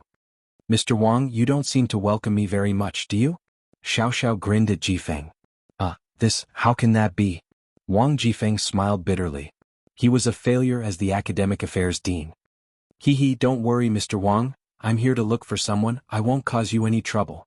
Xiao Xiao saw the bitter look on Jifeng's face and reassured him. Looking for someone. Okay, which class do you want to go to? Wang Jifeng breathed a sigh of relief. If it was just looking for someone, it would be easy. Class? I don't know either. Right, do you know which class Lin Yi is in? Xiao Xiao asked suddenly. What? Lin Yi? Wang Jifeng was shocked. You're looking for him? Yeah, is there a problem? Xiao Xiao nodded, grumbling like a woman. I'm looking for him, I finally found him. I'll teach him a lesson. It was no wonder that Xiao Xiao was so agitated, searching the whole of Songshan only to find that Lin Yi was in her old school. Plop? Jifeng almost fainted when he heard Lin Yi's name. You're looking for Lin Yi? Yeah, what's the problem? Xiao Xiao asked. Nothing. Jifeng waved his hand helplessly and sighed. He helped Xiao Xiao with the school registration, but he was wondering why Xiao Xiao was looking for Lin Yi. Judging from her expression, it was as if Lin Yi dumped her. Was she here to get back together with Lin Yi? But what about Tang Yun? Could it be the legendary love triangle? Jifeng felt a headache coming on. It seemed like he'd have to worry about this in the future. Lin Yi and Xiao Xiao were together. Sigh, it was up to the heavens. After the registration was done, Jifeng brought Xiao Xiao to the entrance of the 12th grade's class 5. He nodded to the homeroom teacher and personally sent Xiao Xiao into the classroom. Let me introduce a new classmate to everyone, Xiao Xiao. Everyone, please give her a round of applause. Other than Pinliang and Xiaofu, no one else knew about Xiao Xiao. It was too long ago and most of the students in the class were only in high school. They didn't know much about Xiao Xiao. But the boys in the class were getting excited. One had to admit that Xiao Xiao's sweet appearance was quite deceiving. If they didn't know about her bad reputation, they'd think that she was a cute little girl. She had the potential to become a school beauty on par with Mengyao, Yushu, and Tang Yun. That was the boys' first impression. Hello everyone. Please take care of me. Xiao Xiao smiled sweetly. Pinliang felt goosebumps all over his body. Coming from Xiao Xiao's mouth, it was very suspicious. Xiao Xiao was pretty, but he didn't have any feelings for her. Getting his balls broken wasn't something to be messed with. Xiao Xiao, you sit here. The teacher was trying to arrange a seat for Xiao Xiao. Xiao Xiao wasn't tall, so the teacher wanted to get her a seat closer to the front.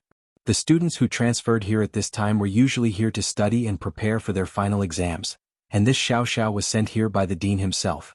She had to have some sort of background. No need, I'll find my own seat. Xiao Xiao didn't wait for the teacher to finish and walked to the last row of the class. Lin Yi frowned. He'd felt that this Xiao Xiao looked familiar, and now that she was walking towards him, he remembered something. This girl, wasn't she the Audi TT girl he met at the food street the other day? She wasn't dressed up as exaggeratedly today, much cuter than that day. But if he looked closely he could still recognize her. Chapter 404. Chapter 404, ***. This instincts told him that Xiao Xiao wasn't here for anything good. The girl was sweet and cute, but Lin Yi didn't want to piss her off. He'd be in a lot of trouble if he did. You.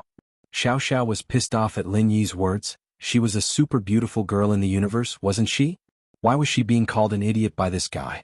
Kang Xiaobo, who was sitting in front of Lin Yi, had heard Xiao Xiao's words. He was envious of Lin Yi's luck with women, but Lin Yi's mocking words almost made him faint. This guy really didn't know how to take care of women. What about me? If you're here to study, then do whatever you want, but if you're here for something else, don't blame me for kicking you down the stairs. Lin Yi said faintly. I've already stepped on 2 of the big 4, I don't mind stepping on another one. It wasn't as if Lin Yi didn't see what happened at the school gates this morning. In fact, the leader of the 12th year, Yudafa, had informed him about the return of the last of the big 4, but Lin Yi wasn't interested in going to greet the big 4. Whoever wanted to go kiss his ass could go, Lin Yi didn't want to go anyway. What Lin Yi didn't expect was that the last of the big 4 was a girl, and the one he'd met at the food street at that time. And so Lin Yi didn't care about her at all. You know? Xiao Xiao didn't expect Lin Yi to know her identity already. I took a look at you from the window. Lin Yi's phone vibrated and Lin Yi frowned. Stop wasting time, I'll check my messages. Xiao Xiao was furious at Lin Yi's disregard. She'd never been looked down on like this before. She raised her heels and tried to step on Lin Yi's foot, but Lin Yi's eyes didn't even blink as he looked at the text. But before Xiao Xiao's foot could land on his foot, he retreated. Crack. A crisp cracking sound accompanied Xiao Xiao's startled gasp. Xiao Xiao's heel had completely broken from using too much force. Xiao Xiao's face was red with anger as she glared at Lin Yi, but Lin Yi acted like nothing had happened, still looking at his text as if he hadn't heard anything. Could it be a coincidence? Lin Yi didn't dodge on purpose? Xiao Xiao was confused. Wait. Xiao Xiao reacted abruptly. Even if this guy didn't see it, surely he didn't hear the sound of the heel breaking? Wasn't he curious at all? There was only one possibility: Lin Yi did it on purpose. He'd dodged on purpose before and now he was pretending not to hear it. Xiao Xiao was so pissed that she wanted to snatch Lin Yi's phone away, but Lin Yi raised his hand slightly as if he was going to send a message, avoiding Xiao Xiao's hand. It was a text from Yushu. Yao Yao asked me to ask you, why are you messing around again? Did someone come looking for you? Lin Yi smiled bitterly. It seemed that Meng Yao and Yushu didn't recognize Xiao Xiao as the person they'd met at the food street that day. He replied, she's here to get even with me, but it's because I accompanied you guys to the food street. Food street? Meng Yao frowned as she looked at Yushu's phone. What food street? What does Lin Yi hitting on girls have to do with food street? Oh, I think I remember. Yushu slapped her forehead in realization. Yao Yao, do you remember when there was a delinquent girl blocking our car at the food street and Shield Bro pushed their car out of the way? You're talking about the Audi TT? Meng Yao tried her best to recall it. It seemed like it was the same Xiao Xiao today, just dressed differently. Yeah, that's her. Yushu nodded. So it's Shield Bro. Yao Yao, what do we do? What else can we do? Just ignore her. Since it's not Lin Yi messing around, we don't need to care. Meng Yao said nonchalantly. Alright, right. We'll take care of Shield Bro when he's messing around. Yushu said in agreement. Messing around has nothing to do with us. It's not like he's your boyfriend. What's the rush? Meng Yao glared at Yushu. Oh, it depends on Yao Yao if he's my boyfriend or not. Yushu stuck her tongue out. What the hell are you talking about? Meng Yao raged. Open your mouth, ? Yushu blinked but opened her mouth obediently. Ah. Meng Yao reached for Yushu's mouth. Oh. It hurts. Yao Yao, why did you pull my tongue out? It hurts, let go. Yushu cried out in pain. I'll pull your tongue out so you don't talk nonsense all the time.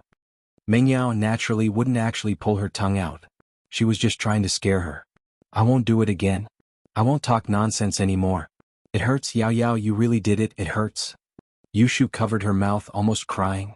Lin Yi put his phone back in his pocket before turning to Xiao Xiao. What are you doing? Are you ADHD?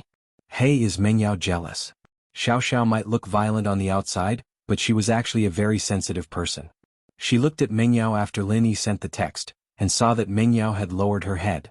She knew that Meng Yao was reading the text. No, she doesn't like me, Lin Yi said faintly. You don't need to think about all this dirty stuff, it's useless. Lin Yi looked at Xiao Xiao's eyes and guessed what she was thinking. Dirty stuff? Say whatever you want, but teach me how to drive or I'll tell everyone about your relationship with Meng Yao. Xiao Xiao didn't care about Lin Yi's threat at all. She turned it around and threatened Lin Yi. Do what you want.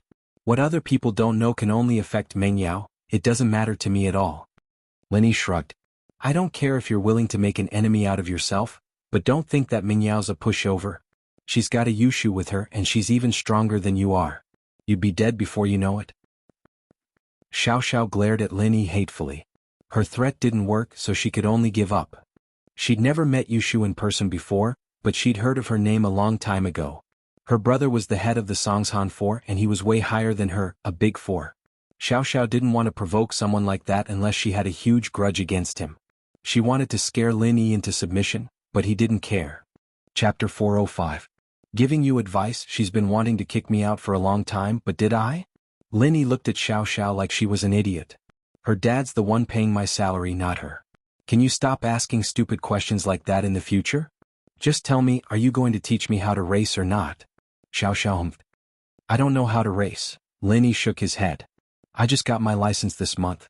Take a look if you don't believe me. With that, Lin Yi took out his license and put it in front of Xiao Xiao. Xiao Xiao was speechless. She looked at the date on the license. It really was this month, but she didn't believe what Lin Yi was saying. You didn't need a license to drive. Alright Lin Yi, we'll see. Xiao Xiao said hatefully. Ha. Lin Yi didn't take Xiao Xiao's words seriously at all. After the first class, Xiao Xiao called Pinliang out of the classroom. Lil sis Xiao Xiao, how's it going? Did you deal with that Lin Yi guy? Pinliang was actually even more anxious than Xiao Xiao. He'd wanted to ask Xiao Xiao if there was any progress, but he didn't dare to just go look for her if she didn't want to. Now that Xiao Xiao was looking for him, naturally he had to ask. It's not that easy. This guy doesn't listen to reason or force. Xiao Xiao said hatefully. Do you know what his weakness is? I'm not too sure. Pinliang thought. If he knew what his weakness was, he wouldn't be waiting for her to take care of him. He'd take care of him myself. Then do you think there's anything we can use to blackmail Lin Yi? Xiao Xiao continued. Blackmail? Pinliang blinked, not understanding why Xiao Xiao was blackmailing Lin Yi and not teaching Lin Yi a lesson. Lil sis Xiao Xiao, why are you blackmailing him? To achieve a goal, of course. Why are you asking so many questions? Do you know or not?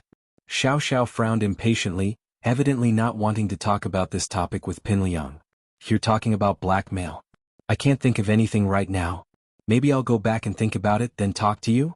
Pinliang hesitated for a long time, unable to come up with a reason. Alright, go back then. Xiao Xiao was speechless. How come this Pinliang didn't know anything? Naturally, she didn't put her hopes on Pinliang coming up with a solution. It seemed like she couldn't count on him. Boss, what's wrong with her? Kang Xiaobo looked at Lin Yi with some doubt and asked in a low voice. Who knows? She's crazy. I met her once at the food street. She used her car to block my car. I pushed her away and she asked me to teach her how to race. Lin Yi explained, feeling speechless. I see, but boss, you're quite lucky with women. Kang Xiaobo said enviously, why aren't there any beautiful girls looking for me? You want me to tell Fen, don't you? Lin Yi asked with a smile. Don't tell her, I'm just fantasizing. Kang Xiaobo quickly shook his head. Right, boss, why didn't you ask me if my parents said anything about Fen after I went back yesterday? If you'd told them about the company first, they might have stopped asking about Fen, and if you hadn't, you wouldn't have been able to separate from Fen under the circumstances yesterday. So there's no point in telling them? Lin Yi analyzed with a smile. Boss, you're the boss. You hit the nail on the head. I told them about the company yesterday, and they really didn't care about me and Fen anymore. Kang Xiaobo nodded, a little excited. But boss, I spent the whole night reading business management books and I'm still confused. There's a lot of technical terms I don't understand. If you could learn everything in one night, then the world would be full of entrepreneurs. Lin Yi shook his head. You have to do things step by step, you can't get fat in one bite. That's true, I was too impatient. Kang Xiaobo agreed. The main problem now is getting into college. It'd be best if Fen goes to the same school as you. I wonder how she's doing? Lin Yi suggested. I haven't asked about that. How about this, I'll text her later and ask her what she thinks, Kang Xiaobo said. As the two were talking, Xiao Xiao walked in and Kang Xiaobo gave Lin Yi an ambiguous smile before turning his head away. Xiao Xiao went back to class, thinking about how she could teach Lin Yi a lesson and get him to teach her how to drive, but she couldn't think of anything at the moment. All she could do was stop messing with Lin Yi and stay in a cold war with Lin Yi. She ignored Lin Yi, and Lin Yi naturally wouldn't talk to her either. He was happy to be at peace. Xiao Xiao was thinking about what she could use to blackmail Lin Yi. Her plan to use Mengyao and Lin Yi's relationship as a bargaining chip had failed. She could tell that Lin Yi really didn't care, so she had to think of something else. Her phone vibrated in her pocket as she thought about it. She took it out and was surprised to see that it was a text from Pin Liang. Lil sis Xiao Xiao, I discussed it with Gao Xiaofu. If you want to blackmail Lin Yi, you can go to the bathroom and take a few pictures of him. Is that okay? Xiao Xiao's eyes lit up after reading the text. This was a good idea. All right, go ahead. Lin Yi smiled. Okay, go ahead. Meh. Pin Liang didn't know whether to laugh or cry as he looked at the text in his hand. Would I let you go if I dared to do that? If I went to the bathroom and took pictures of Lin Yi, wouldn't Lin Yi beat me to death? I don't dare, I'm scared of getting beaten up. But I can keep a lookout for you. Pin Liang replied like a gangster, making Xiao Xiao grit her teeth. It seemed like she'd have to do it herself. If Lin Yi didn't give in, she'd threaten him and send his pictures to Mengyao and Yushu, as well as that commoner beauty. Let's see how embarrassed he'd be then. Men were thick-skinned in certain situations, but Xiao Xiao didn't believe that Lin Yi would be shameless enough to let girls see him pee. Yes, it's decided. Xiao Xiao swung her fist in the air as she made up her mind. The class passed and Lin Yi didn't go to the bathroom. Xiao Xiao, who'd prepared herself, was a little troubled. Another class passed and Lin Yi still didn't go to the bathroom. Xiao Xiao was even more troubled. Lin Yi, why aren't you drinking water? Why would I drink water? Plus, what does it have to do with you whether I drink water or not? Aren't you being too nosy? Lin Yi looked at Xiao Xiao, annoyed. Chapter 406. You're the one who's sick. Oh. But Lin Yi didn't believe that Xiao Xiao would be so nice as to remind him to drink water when it was hot. Plus, couldn't he drink water himself if it was hot? Did he need someone to remind him? Xiao Xiao's words did make Lin Yi a little thirsty. He reached into his desk and pulled out an empty bottle. He'd finished the water he'd bought yesterday. Here. Xiao Xiao quickly handed her drink to Lin Yi, waiting for Lin Yi to take it. Lin Yi was starting to think that there was something wrong with this Xiao Xiao. She had to be hiding something. Ugh. Xiao Xiao felt that she was being too friendly, and it was normal for Lin Yi to be suspicious. We're desk mates after all. My teacher said that desk mates should help each other out. Lin Yi would be an idiot to believe her bullshit, but he was indeed thirsty. He took the bottle from Xiao Xiao and was about to open it when he realized that the cap was unscrewed. Lin Yi frowned. Xiao Xiao wouldn't have done something to the drink, would she? She wouldn't do something that tasteless, would she? Xiao Xiao blushed when she saw Lin Yi's hesitation. I had a sip this morning. Lin Yi was speechless. No wonder the cap was unscrewed. But it wasn't that easy to harm him. Ever since he started practicing the art of dragon mastery, Lin Yi's sense of smell and taste had gotten even sharper. He could even detect poisons in food and water. Are you sick? Hepatitis B or AIDS? Lin Yi asked as he took Xiao Xiao's drink. Xiao Xiao was so pissed off that her organs almost exploded. She had hepatitis B and AIDS? What kind of joke was that? She was a pretty girl, wasn't she? If someone else were to drink the water he'd taken a sip from, they'd probably go crazy fighting for it. And this Lin Yi was being so picky? Ask some strange questions? Of course, this was under the assumption that people didn't know Xiao Xiao's personality. If they did, they wouldn't even dare drink her water. Wouldn't that be suicidal? You're the one who's sick. Xiao Xiao exploded. Illiterate. Haven't you read the science reports? Even if there are hepatitis B and AIDS, they can't spread like this. Oh. Lin Yi smiled faintly. He didn't expect this chick to know so much. He opened the bottle and secretly tasted it with his tongue. When he found that there was no difference, he swallowed it. He drank half of it and stuffed the remaining half directly into the desk. I've drunk it. You don't want it anymore? Give me the rest. Xiao Xiao wasn't planning on drinking anything that Lin Yi had drunk from. How could she keep drinking something that had been drunk from another boy? However, Lin Yi's words made her very indignant. He had clearly drunk her drink, yet he was still so arrogant and took the rest as his own. Wasn't this too shameless? No. I'm thirsty. Xiao Xiao wasn't going to let Lin Yi have his way. She grabbed the bottle from his desk and twisted the cap open, chugging the rest of the bottle down her throat before glaring at Lin Yi, panting. She almost choked to death. Lin Yi didn't know what to say. Lin Yi didn't really know what to do with this rebellious girl, but he didn't want to argue with her. If she wanted to drink it, then drink it. As long as she didn't cry and puke like the miss. Xiao Xiao didn't think much of it when she drank it, but she regretted it after. How could she drink something that Lin Yi had drunk from? Her first kiss. Just you wait. I'll show you when you need to pee. Xiao Xiao was different from the Mississippi. She didn't like it, but she wouldn't dwell on it. She was just a little annoyed. He tossed the empty bottle into the trash can at the corner of the classroom, only for it to land on Pinliang's head with a loud bang. Ah! Pinliang screamed as he stood up, gritting his teeth. Motherfucker, who was it? Who threw it? Do you want to die? Do you want to die? Pinliang was forced to switch seats by Lin Yi, and he sat in the right corner of the classroom. The trash can was not far behind him. There were always lazy students who didn't want to get up to throw the trash, so they just threw it high up in the air. But now that Pinliang sat there, no one dared to throw it. It wouldn't be a joke if they hit the third of the big four. Lin Yi threw it. Xiao Xiao rolled her eyes as she pointed at Lin Yi. She wanted to cause a conflict between Lin Yi and Pinliang, causing some trouble for Lin Yi. If she admitted that she threw it, Pinliang would probably just sit back down and swallow his grievance. Wah. Pinliang paused, the anger on his face frozen. He felt a little awkward. She wanted him to cause trouble for Lin Yi? He didn't dare do that. Someone as strong as Heibao Bro was crippled by Lin Yi, and his only hope was Zhang Naipeo. Before Naipeo came back, he wouldn't start a conflict with Lin Yi. Pinliang put away his anger and said awkwardly, "It's fine." His anticlimactic performance was a little embarrassing, but it was better than getting beaten up. He'd been beaten up by Lin Yi a couple of times already, and he'd lost face in front of his classmates. One more time wouldn't make much of a difference.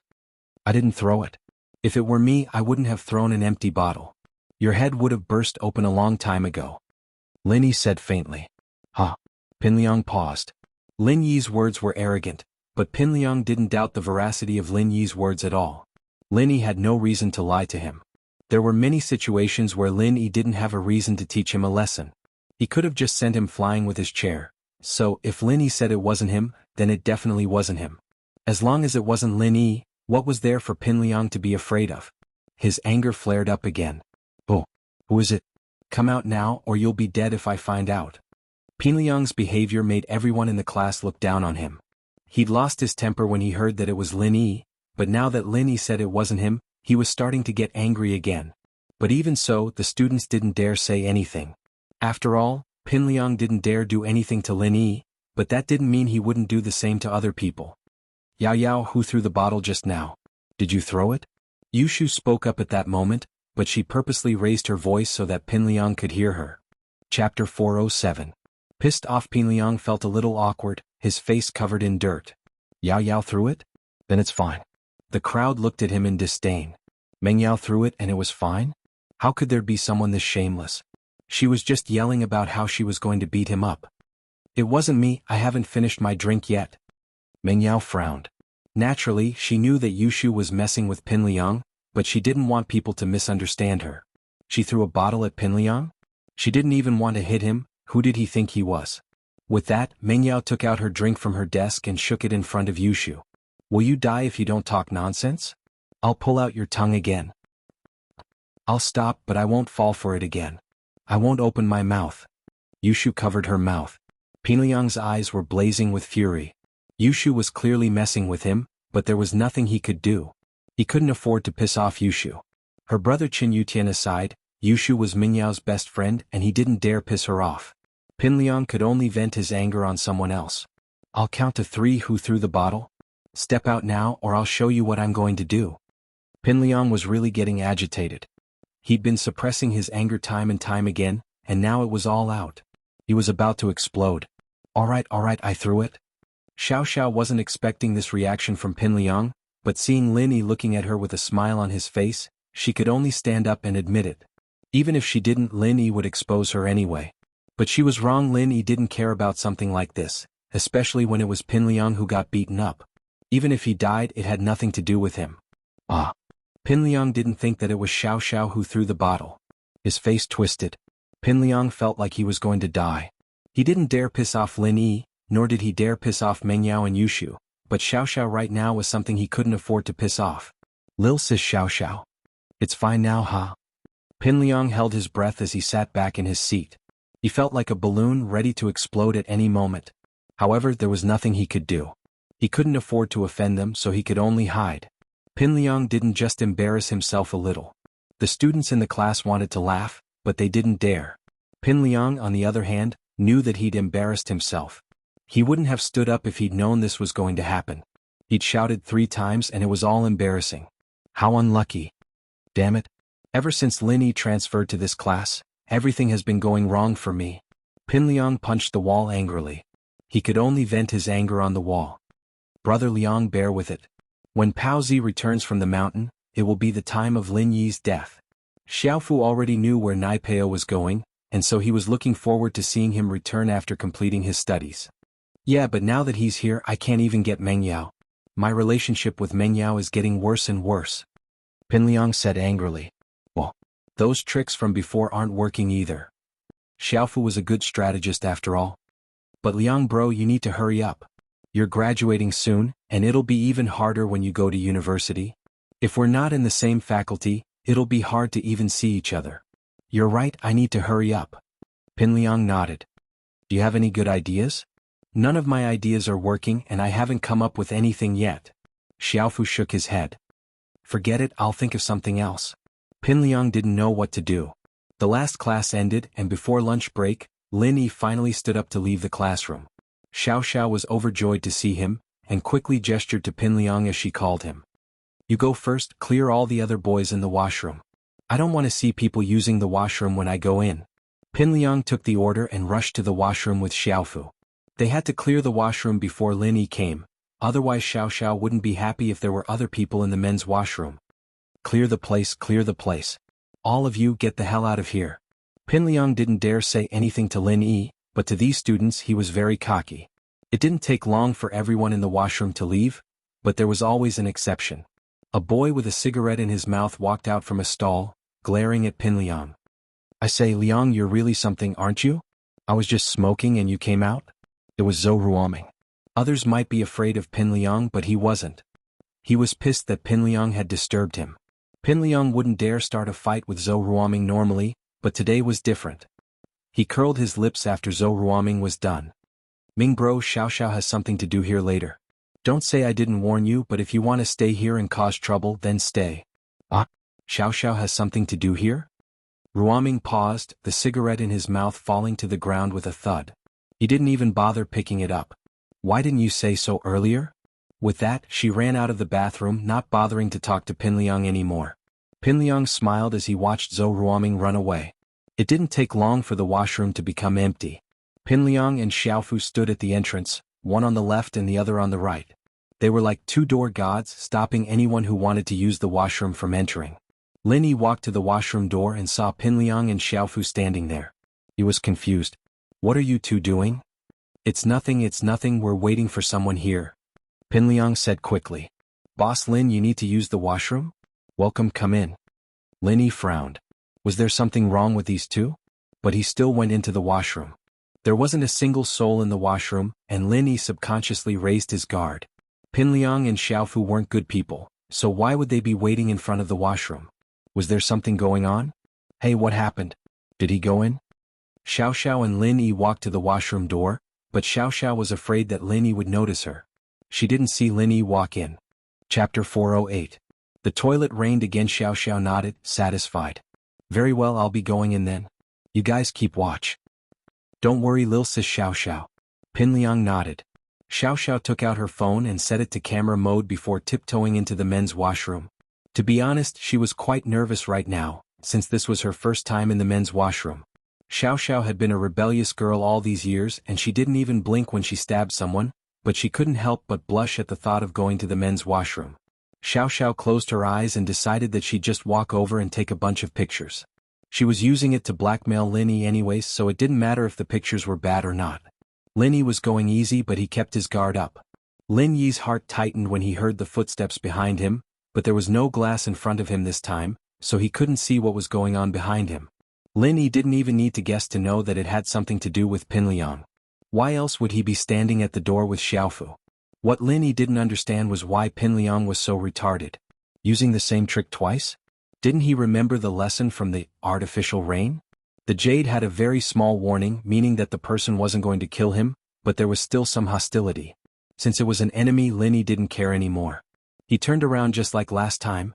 Since you've used the same trick twice, I'll let you do it again. Ah. Xiao Xiao was walking forward with her eyes closed, ready to take a picture of Lin Yi when it started raining.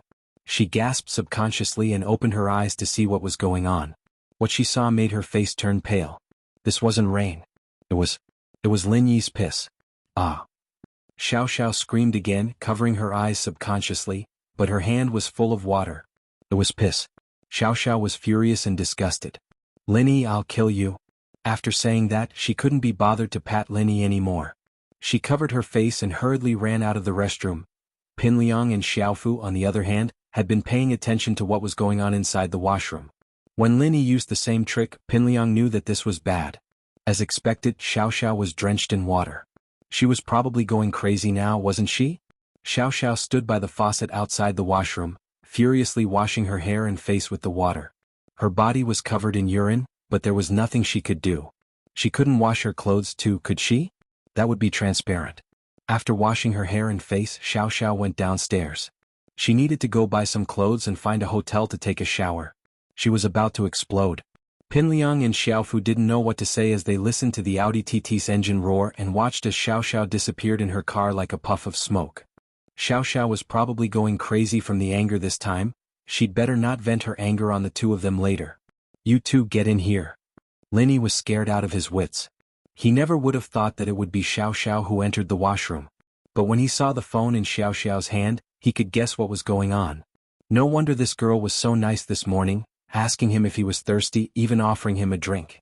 She wanted to take a picture of him going to the washroom. Lin Yi felt a little awkward about getting Xiao Xiao drenched in the rain. She wasn't Pinliang or Gao Xiaofu after all. She was a girl, and while her motive wasn't pure, wasn't what he did a little too dirty to her? Whatever, he'd let her learn a lesson. Otherwise she'd bother him all day. But Pinliang and Xiaofu were guarding the washroom door. Lin Yi wasn't planning on letting them go so easily. It was obvious that Xiao Xiao was the main culprit, and these two were accomplices. Why else would they be guarding the door? Pinliang and Xiaofu looked at each other, a bitter smile on their faces. They thought that after Xiao Xiao took a picture of Lin Yi would focus all his attention on her and ignore the two door gods. But now that Xiao Xiao was gone, it was only the two of them left. Pinliang wanted to run, but he knew that as long as he was in Class 5, he wouldn't be able to escape.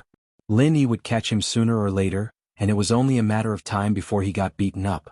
He might as well make it as soon as possible.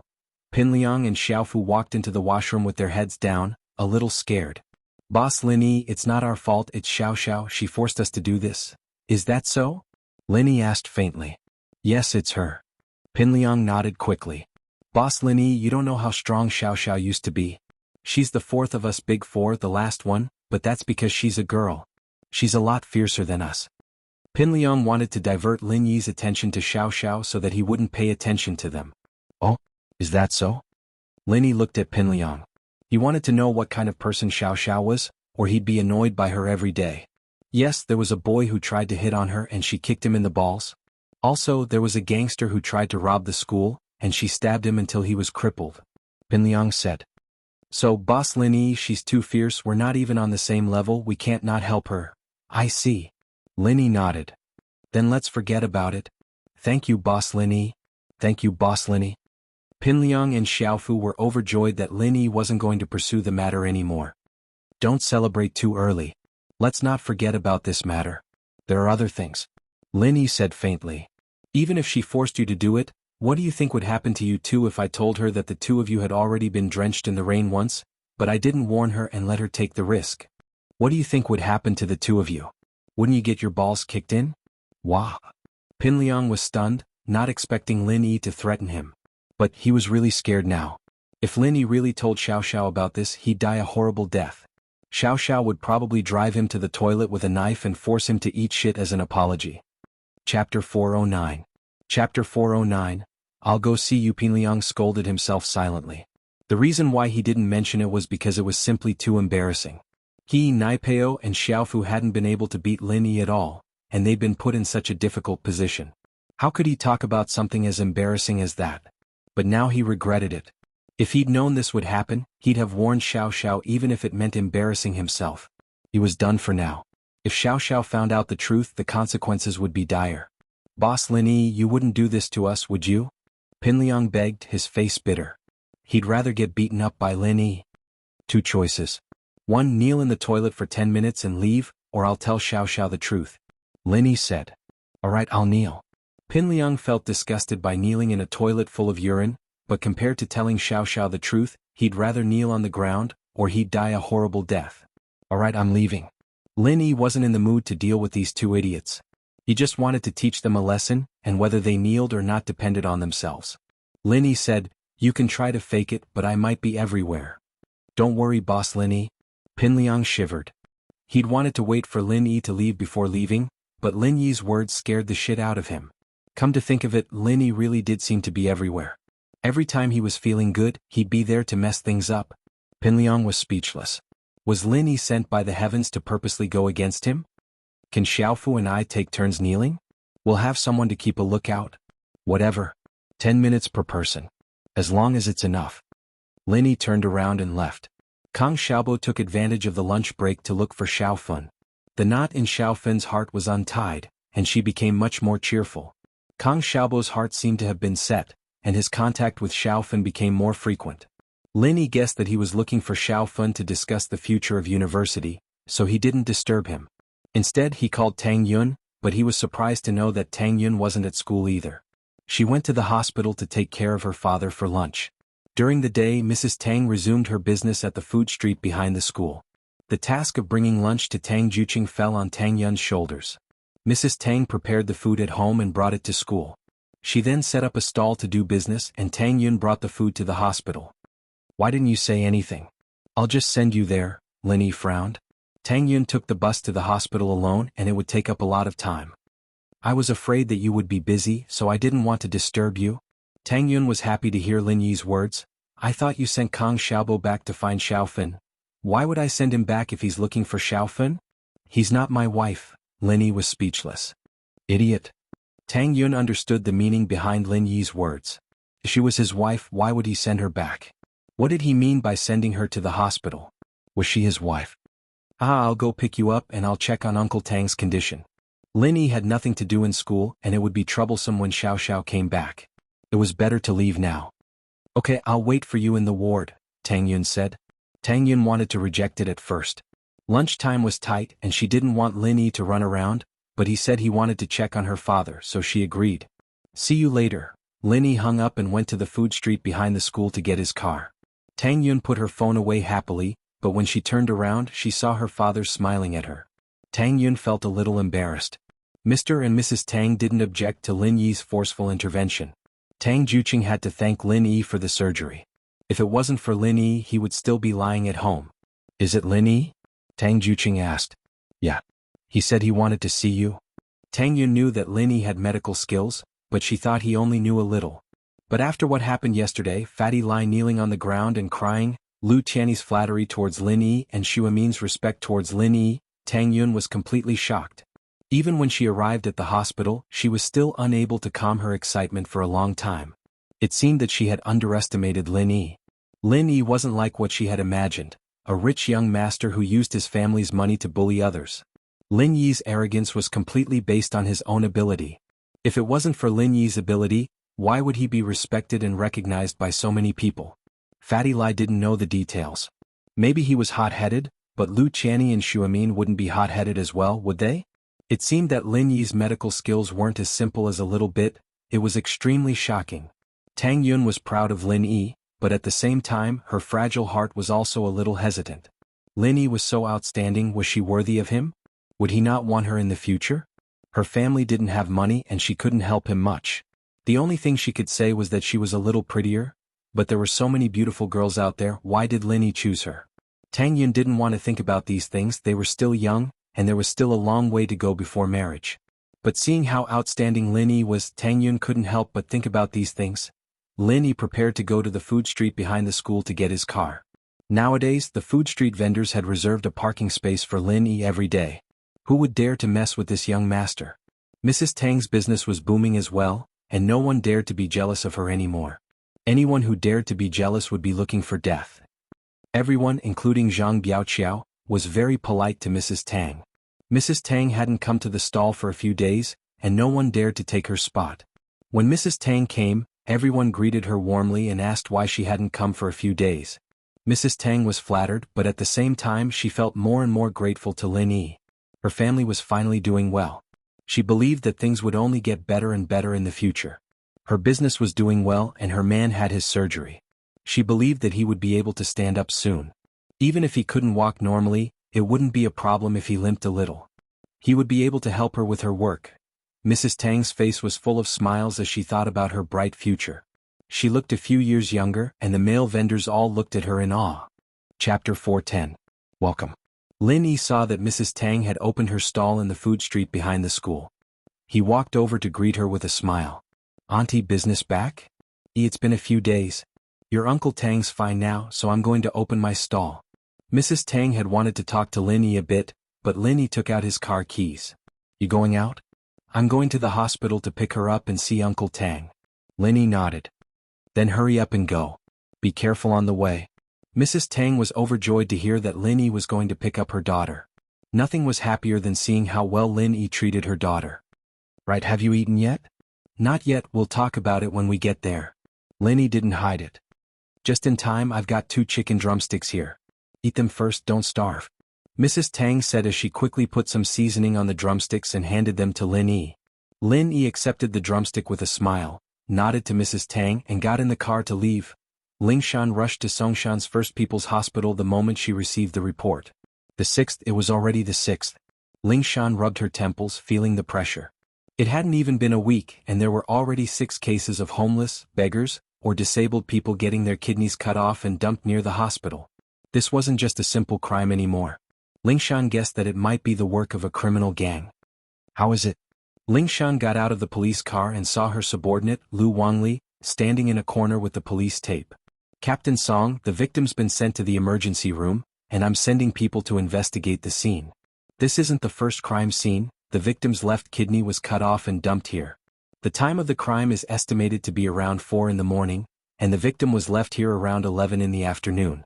There's too many cars going in and out of the hospital, and we haven't found any witnesses yet. Wang Li reported with a bitter smile. He knew that Lingshan was under a lot of pressure. This was the 6th case and it wasn't a joke. Although the higher-ups didn't specify the time to solve the case, it was only a matter of time. The victims were all beggars, homeless people and handicapped people, but they were still important to Lingshan. No matter who they were, Lingshan had to work hard to solve this case. Bring the mastermind to justice. Lingshan nodded weakly. How's Lu Buojia? Lu Buojia was the victim of the murder maniac from before. Although Lu Buojia didn't say anything, Lingshan hadn't stopped investigating him. Finally, she found a rather suspicious clue. At around 6 o'clock on the night Lu Buojia's family was killed, someone called the police from the public phone booth in Lu Buojia's neighborhood. According to the operator who answered the call, there was a man who panicked and said that he had discovered an organ trafficking ring and that it was likely that they had already discovered him. He wanted to seek police protection.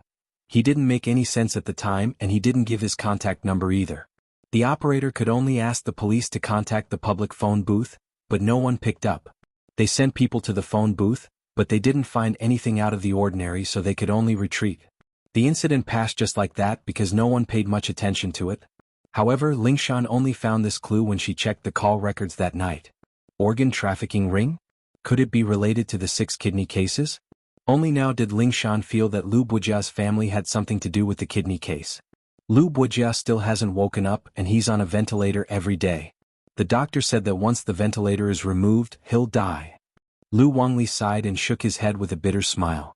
What he meant was that there was no need to waste any energy. Lingshan frowned, but there was nothing she could do. She knew Lu Bujia's situation, and she always hoped for a miracle to happen. Even if it was just for a moment, it'd be enough to give the police some clues. But the miracle didn't happen. Before Lu Bujia was attacked, he kept quiet every day as if he was afraid of something. If he got tired of being interrogated, he'd tell Lingshan that his family was already dead, that he was already miserable enough, and that he didn't want to die, so he asked Lingshan to let him go. At that time, Lu Bujia was still in the hospital, so Lingshan wasn't too worried. She thought that after Lu Bujia was discharged, she'd strengthen her psychological attack, and she'd be able to get some information out of him. But something unexpected happened. Beep. Lin Yi pressed on the car horn twice, wondering why this song girl was blocking the entrance of the hospital. Was she even going to let him pass?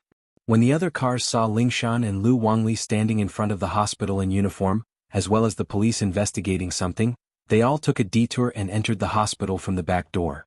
Only Lin Yi dared to press on the horn. What are you honking for? Don't you know how to enter from the back door? Lingshan was a little annoyed. She was thinking about the case in her head when a car horn interrupted her. She couldn't help but frown. You think everyone's like you, getting into the police force through the back door?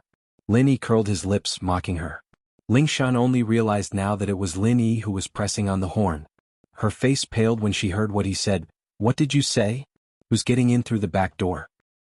Who knows? Lin Yi curled his lips. Move aside, I still have things to do, I don't have time to waste with you. With that, Lin Yi started the car, wanting to enter the hospital. Wait. Lingshan suddenly stood in front of Lin Yi's car, not letting him go. The more impatient Lin Yi was, the more Lingshan didn't want him to get what he wanted. I have something to talk to you about. Lin Yi slammed on the brakes, stopping the car. He was a little speechless. I say, dumb girl, even if your crime-solving rate is low, you don't have to think about suicide, do you? Even if you want me to run you over, you should find a place with no one around, right? You're trying to scam me in front of all your underlings. I won't be able to explain myself even if I run you over. You. Lingshan was furious, gritting her teeth as she glared at Lin Yi. If you call me dumb girl again or that I got into the police force through the back door, I won't be polite to you anymore. So you've been very polite to me all this time? Lin Yi laughed. Then I'd really like to see what you'll be like. You're welcome to do so. Chapter 411. Did you think I'm a fortune teller? In actuality, the police had heard it, but they'd misunderstood, thinking that Lin Yi was Lingshan's rumored boyfriend. Who would dare talk to Lingshan like that? Lingshan wouldn't let him live, would she? Lin Yi, I need to talk to you about something serious. Lingshan gritted her teeth as she pulled open Lin Yi's passenger door and got in. It didn't matter if Lin Yi was lucky or lucky in the previous cases, he'd solved them anyway. Lingshan just so happened to run into Lin Yi, and since the guy was still so cocky, she'd use him again. Let's see if he can solve another case. Oh, what is it? Lin Yi rolled his eyes. She was begging him to do something right after scolding him? This woman's brain structure was quite something. Don't come to me if it's serious, I'm pressed for time. Lingshan's eyes widened. What did she mean by don't come to him for serious business? Did she have to come to him for anything other than serious business? I'll give you a minute, speak. Lin Yi parked the car in the hospital's parking lot, and someone came to collect the parking fee. Lin Yi pointed at Lingshan. This is our Captain Song, she's here for a case. The person who collected the parking fee knew that there was a case near the hospital, and so he took one look at Lingshan's uniform before sticking a free sticker in front of Lin Yi's car window and leaving. Lin Yi didn't really care about the few kwai parking fee, but the problem was that this old woman had overcharged Lin Yi 5 kwai last time, saying that Lin Yi had parked for 2 hours when Lin Yi had parked for an hour. She'd even pointed at the time on the sticker and showed it to Lin Yi. Lin Yi knew that the woman must have written the time a little earlier when he parked, but he couldn't be bothered to argue with her. He paid the money and left.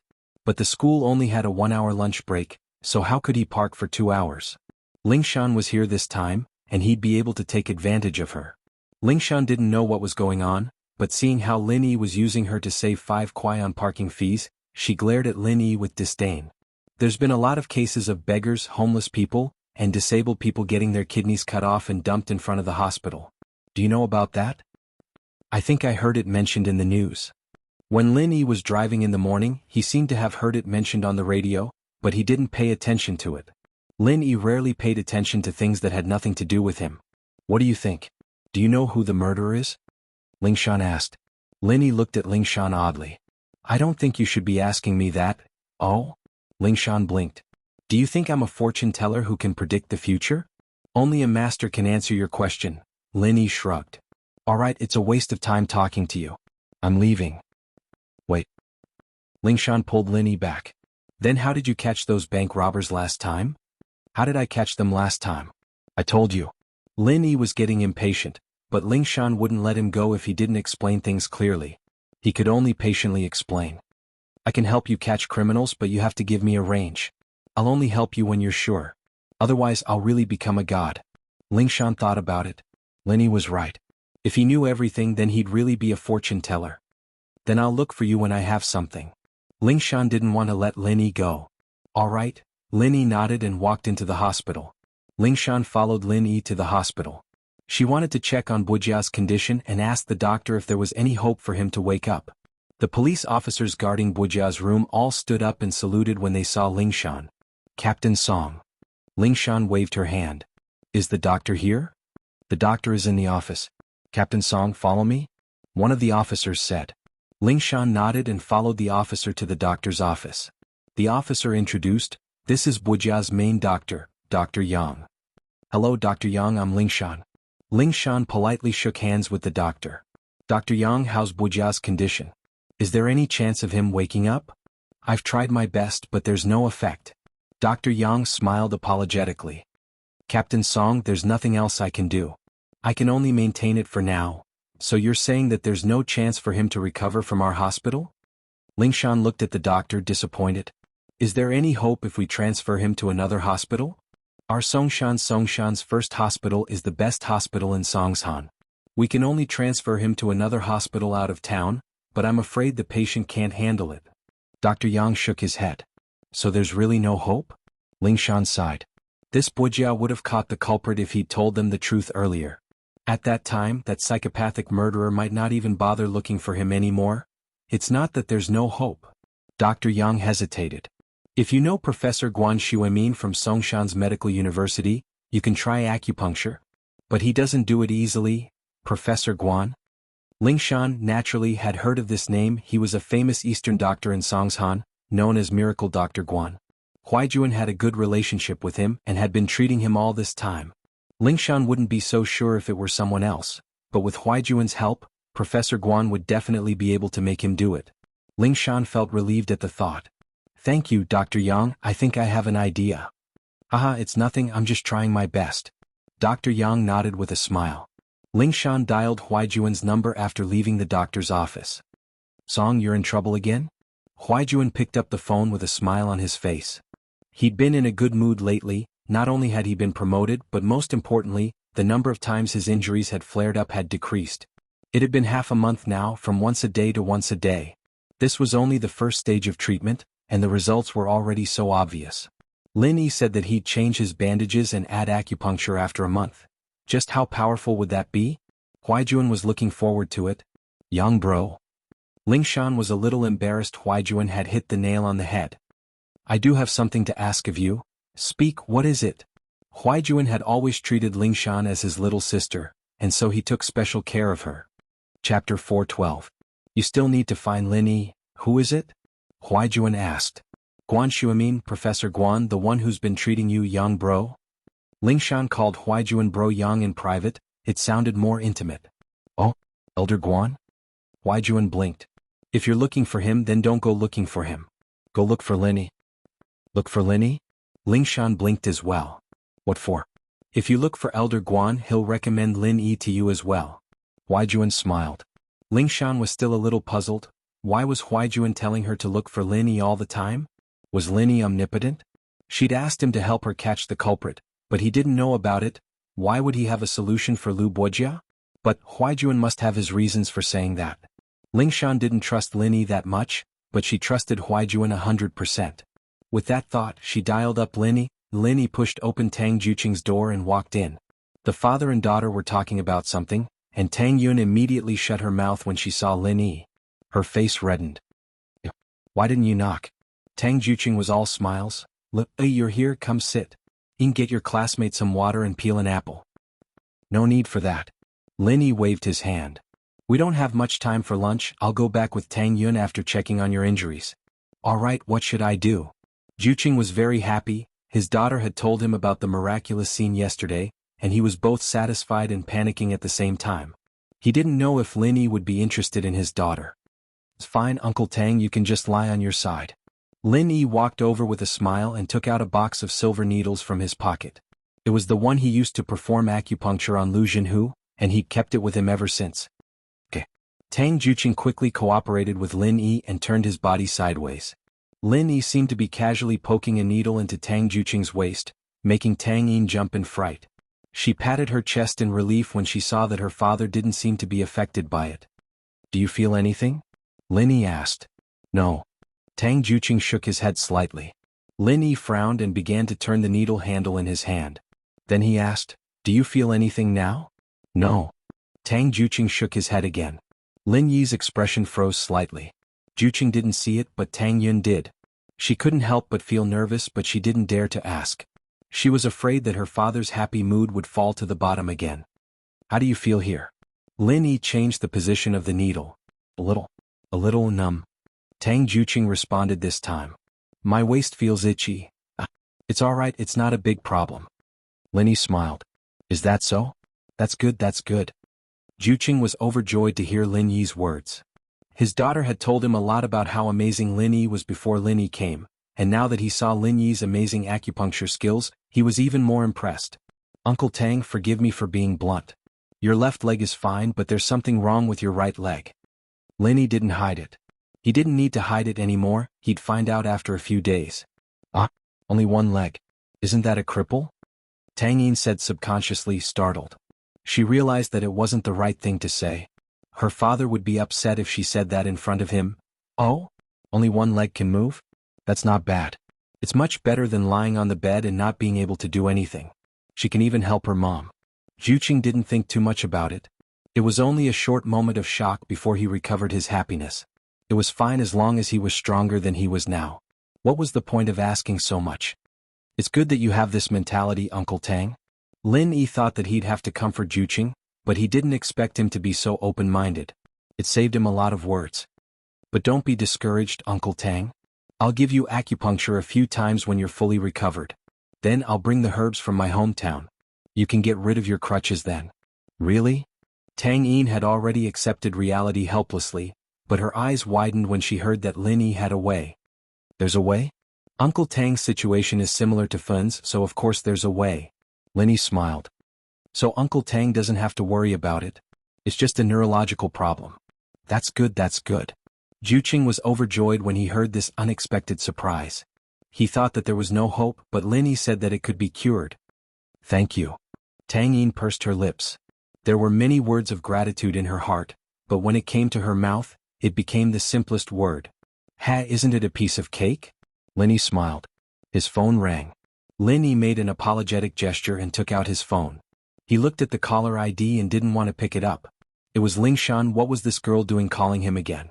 Was there something else? Who's calling? Why aren't you picking it up? Tang Yin looked at Lin Yi curiously. Miss Braindead, Lin Yi said and hung up. Miss Braindead? Tang Yin paused. She didn't know who Lin Yi was talking about. It's Song Lingshan. You've met her before. I helped her rescue a hostage last time, Lin Yi said. Oh, Officer Song. She must be looking for you for something important, right? Why aren't you picking up? Tang Yin remembered. What if you need her help in the future? Tang Yin had been struggling at the bottom of society for too long. To her, it was good to have a friend, especially a powerful police officer. It would be easier for her to help in the future. Trouble her? It's good enough that she doesn't trouble me. Lin Yi's phone rang again. It was Ling Shan again. Lin Yi had no choice but to pick it up. Hello? Miss Braindead, are you done? What else do you want? Lin Yi and Tang Yin didn't stop even after a few sentences. Naturally, he was angry. Ling Shan didn't know how to pick a time to call. Say. Ling Shan wanted to say, who are you calling Miss Braindead? But she held it back. She needed help from Lin Yi, so she was prepared to be scolded. Alright, Miss Braindead wants to talk to you. Chapter 413. Chapter 413 Changing Tactics. Ha. Speak, what's up? Lin Yi was happy. He didn't really want to pick up the call, but what else could Lin Yi say when Ling Shan admitted that she was Miss Braindead? Ling Shan was overjoyed upon hearing Lin Yi's words. This Lin Yi was amenable to coaxing but not coercion. It seemed like she'd have to change her tactics a little when she asked for help, making it hard for him to reject. The person that the psycho stabbed that day, do you have a way to wake him up? Ling Shan asked. Which one? The one in Guan Xian's room? Lin Yi thought about it. The only psycho he knew was the one from that day. That's right, he's unconscious right now, and he's being kept alive by a ventilator. Do you have a way? Ling Shan asked hopefully. Oh. Lin Yi had actually checked on Wuxia's condition that day. It was very serious. Can you do it or not? Ling Shan pressed after seeing Lin Yi's silence. What's in it for you? Lin Yi asked after some thought. Benefits. Ling Shan was about to say nope, but remembered that Lin Yi wasn't part of the police force, and he had no obligation to help her all the time. I can apply for an honorary police officer position for you, and you'll get some salary every month, but not a lot. Not interested. Lin Yi rejected immediately. What kind of benefits was that? He'd probably be forced to work for Ling Shan all day just for that little bit of salary. Then what do you want? Ling Shan asked. I'll write it down first, I can't think of anything right now. Lin Yi didn't want any benefits right now, but he was just saying it out of convenience. Helping Miss Song was the same as helping Huaijuan after all. It had to be Huaijuan's doing after all, and he had to give Huaijuan some face even if he didn't help Ling Shan. Where's the patient? I'll go take a look. He's in the ICU on the 12th floor, you'll see him when you get up, we have people at the door. Ling Shan was still wondering what benefits Lin Yi would ask for, not expecting Lin Yi to agree so easily. Okay, wait for me. Lin Yi hung up and turned to Tang Yun. Are you coming with me? Go and do your work. I won't get involved. I'll accompany Dad down there. Tang Yin hesitated. Ling Shan was very pretty and it gave her a sense of urgency, but from the looks of things, Lin Yi didn't like Ling Shan at all. He wouldn't be calling her an idiot otherwise. Moreover, Lin Yi wasn't there to play. He was busy with official business. Okay, I'll find you later. Let's go back to school together. Lin Yi nodded and walked out of the ward. Lin Yi took the elevator to the 12th floor. Sure enough, as soon as he stepped out of the elevator, he saw two police officers sitting at the door of a ward. Lin Yi quickly walked over. Mr. Lin Yi, right? Captain Song is waiting for you inside. The police officers at the door nodded to Lin Yi, indicating that he could go in. Lin Yi walked in and saw a large ventilator with a person lying under it. It was Lu Bojiao from the other day. He was very thin and haggard. Ling Shan was standing beside the ventilator, not knowing what to do. She quickly asked when she saw Lin Yi come in. Lin Yi, do you have any ideas? Lin Yi didn't say anything. He walked over and checked on Bojiao's condition. After a while, he slowly shook his head and said, it's very troublesome. Troublesome, but Lin Yi didn't say it was impossible. It meant that he had a way. Ling Shan's nervous heart relaxed. You have a way? Yes, but I don't think it's worth it. It's a waste of energy. Lin Yi shook his head. Ling Shan gritted her teeth. She didn't think that Lin Yi was putting on airs. Dr. Yang had already explained the situation. Even the hospital couldn't do anything. If Lin Yi had a way, it wouldn't be easy. Miss Braindead, I'm begging you, okay? Ling Shan clenched her teeth as she spat out the words. She knew that Lin Yi could be persuaded by reason but not cowed by force. Although the nickname Miss Braindead made her want to die and drag Lin Yi down with her, she had to endure it for the sake of Lin Yi's work. She swore to herself that if Lin Yi were to fall into her hands one day, she wouldn't let him get away scot-free. I'll try. Lin Yi didn't know what to say. He couldn't reject Ling Shan's request. But my medical skills aren't good enough. I can only wake him up, but I can't guarantee how long he'll live. There are too many problems in his body. So you're saying that you still have a chance to heal him and not just wake him up? Ling Shan understood what Lin Yi meant. I can't, but my old man is close. Lin Yi said. But my old man won't come. If you want him to die, I'll wake him up now. If you want him to live, don't touch him for now. Let him lie down first. Ling Shan was in a difficult position. She wanted to find clues as soon as possible, but if Lin Yi had a chance to heal Bodyguard, she would rather not have this clue. She didn't have a way before. Getting Bodyguard to say a few words was already good enough, but now that Lin Yi had a way, she couldn't sacrifice an innocent person for nothing. Call me when you're done. I'm going back. Lin Yi knew what Ling Shan was thinking. He smiled. Lunch break time is limited. Don't think about it. Wait until you have a way to heal him. Ling Shan shook her head. Lin Yi was surprised. He didn't expect Ling Shan to be this decisive. He had underestimated her. Her sense of justice and responsibility was quite strong. All right, I'll try my best. I'll give you an answer as soon as possible. This time it was Ling Shan's turn to be surprised. She didn't expect Lin Yi to say something like that.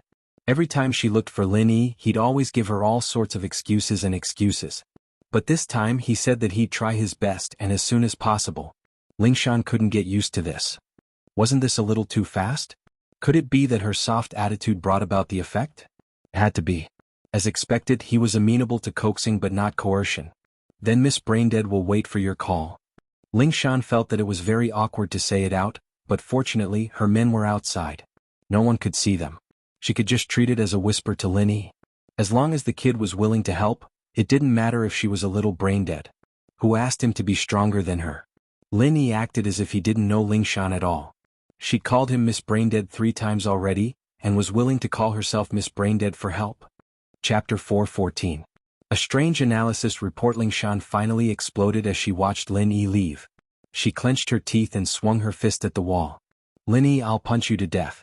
You bastard. How dare you give me a nickname? Miss Braindead. Miss Braindead. You're Miss Braindead. Pung. Ling Shan threw 5 punches in one go, only stopping when her hands started hurting. She stormed out of the room, her 2 lackeys sitting up straight. They'd heard the commotion in the room too and knew that Ling Shan was pissed. They didn't want to mess with her right now. Fatty Lai couldn't believe his eyes. His old man was awake. Not only was he awake, he could talk and eat. Dad, are you alright? Are you alright? Fatty Lai was so excited that he almost fainted. I'll go get the doctor, wait for me. Fatty Lai dashed out of the room and shouted, Doctor? Where's the doctor? Someone come. What's wrong? What's wrong? The doctor thought that something had happened in the room and rushed over. But when he entered the room, he realized that Fatty Lai's father was awake. Doctor, please check on my dad, is he alright? What Fatty Lai wanted to do the most right now was run to Lin Yi's side and kowtow a couple of times. What a benefactor. The doctor frantically called for a nurse to do a checkup on the old man, but the report surprised him even more. All the indicators were clearly much better than before, and while the uremia wasn't completely cured, it was getting better. How is this possible? How is this possible? The doctor stared at the report in his hands, dumbfounded. He just told Changtian yesterday that there was nothing he could do, so why was Elder Lai awake today? This didn't make any sense. Right. The doctor suddenly remembered something. This Lai Changyi had gotten some pill of life extension and toxin cleansing from God knows where and wanted to give it to Elder Lai. Could it be that the pill was working? Other than that, he couldn't think of any other possibilities. At that thought, the doctor hurriedly asked, Mr. Lai, did you give your father that pill of life extension and toxin cleansing? I've taken it. How was it? It's effective, right? I told you it would work. Fatty Lai was grinning from ear to ear as he looked at the report. Not even half of the pill of life extension and toxin cleansing had such miraculous effects. If he could get his hands on a whole pill, wouldn't his father's illness be under control immediately? Fatty Lai, on the other hand, didn't expect his father to fully recover. As long as the disease was under control, it would be fine. The old man was getting on in years, and it was his only wish to live as long as he could. It's really effective. The doctor wiped the sweat on his forehead. I've never seen such a miraculous effect. Mr. Lai, forgive me for being blunt, but you should bring the old man to that expert. I can't do anything about it. The doctor had received a lot of red packets from the Lai brothers, so he told the truth and pointed out the right path for Fatty Lai. Sigh. Fatty Lai's face turned sour at the doctor's words. Would the expert even care about me? The doctor shook his head, thinking that it was true. If the expert really was the expert, he wouldn't care about a crybaby like Fatty Lai crying all the time. He was an adult, shouldn't he be ashamed? Then let him rest in the hospital for now. I'll try my best. The doctor said. Oh right, you have to keep this a secret. Don't tell anyone. Fatty Lai suddenly thought of something and reminded her. Don't worry, I won't tell anyone. The doctor nodded. Am I an idiot? Not only will I offend you, but it won't do me any good either. If I keep quiet, the outside world will think that I cured old Lai, and my reputation will increase. Lai Changqian's face was very ugly as he rushed to the hospital. His father was really awake and he seemed to be in good spirits. He didn't think that his brother would be able to wake the old man up by a fluke. But this meant that the agreement Lai Changyi had written was no longer effect. The old man was still alive, and Lai Changyi had no right to decide the ownership of the electronics park. Chang Tian could only give his best wishes and congratulations to the old man, but in his heart he was thinking of ways to trick the old man into making the agreement he signed with Lai Changyi a reality. Donghai House Kang's villa. Dr. Kang looked at the analysis report in his hands with a strange expression on his face. If it weren't for the fact that this report was personally verified by Kang Ming himself, Dr. Kang would have thought that he was being played. Dog poop? The main ingredient of the pill of life extension and toxin cleansing is dog poop? Are you sure you're not mistaken? Dr. Kang stared at the report, his face full of disbelief. No. Xiaolong shook his head. Grandpa, I've had people analyze it many times, and the conclusion is that it's most similar to dog poop. Dog poop? Could it be that dog poop has something to do with life extension and toxin cleansing? Dr. Kang couldn't understand how dog poop could have such an effect. But Grandpa, I really do feel great. After Kang Xiaoming got what he wanted, he didn't pretend to be sick anymore.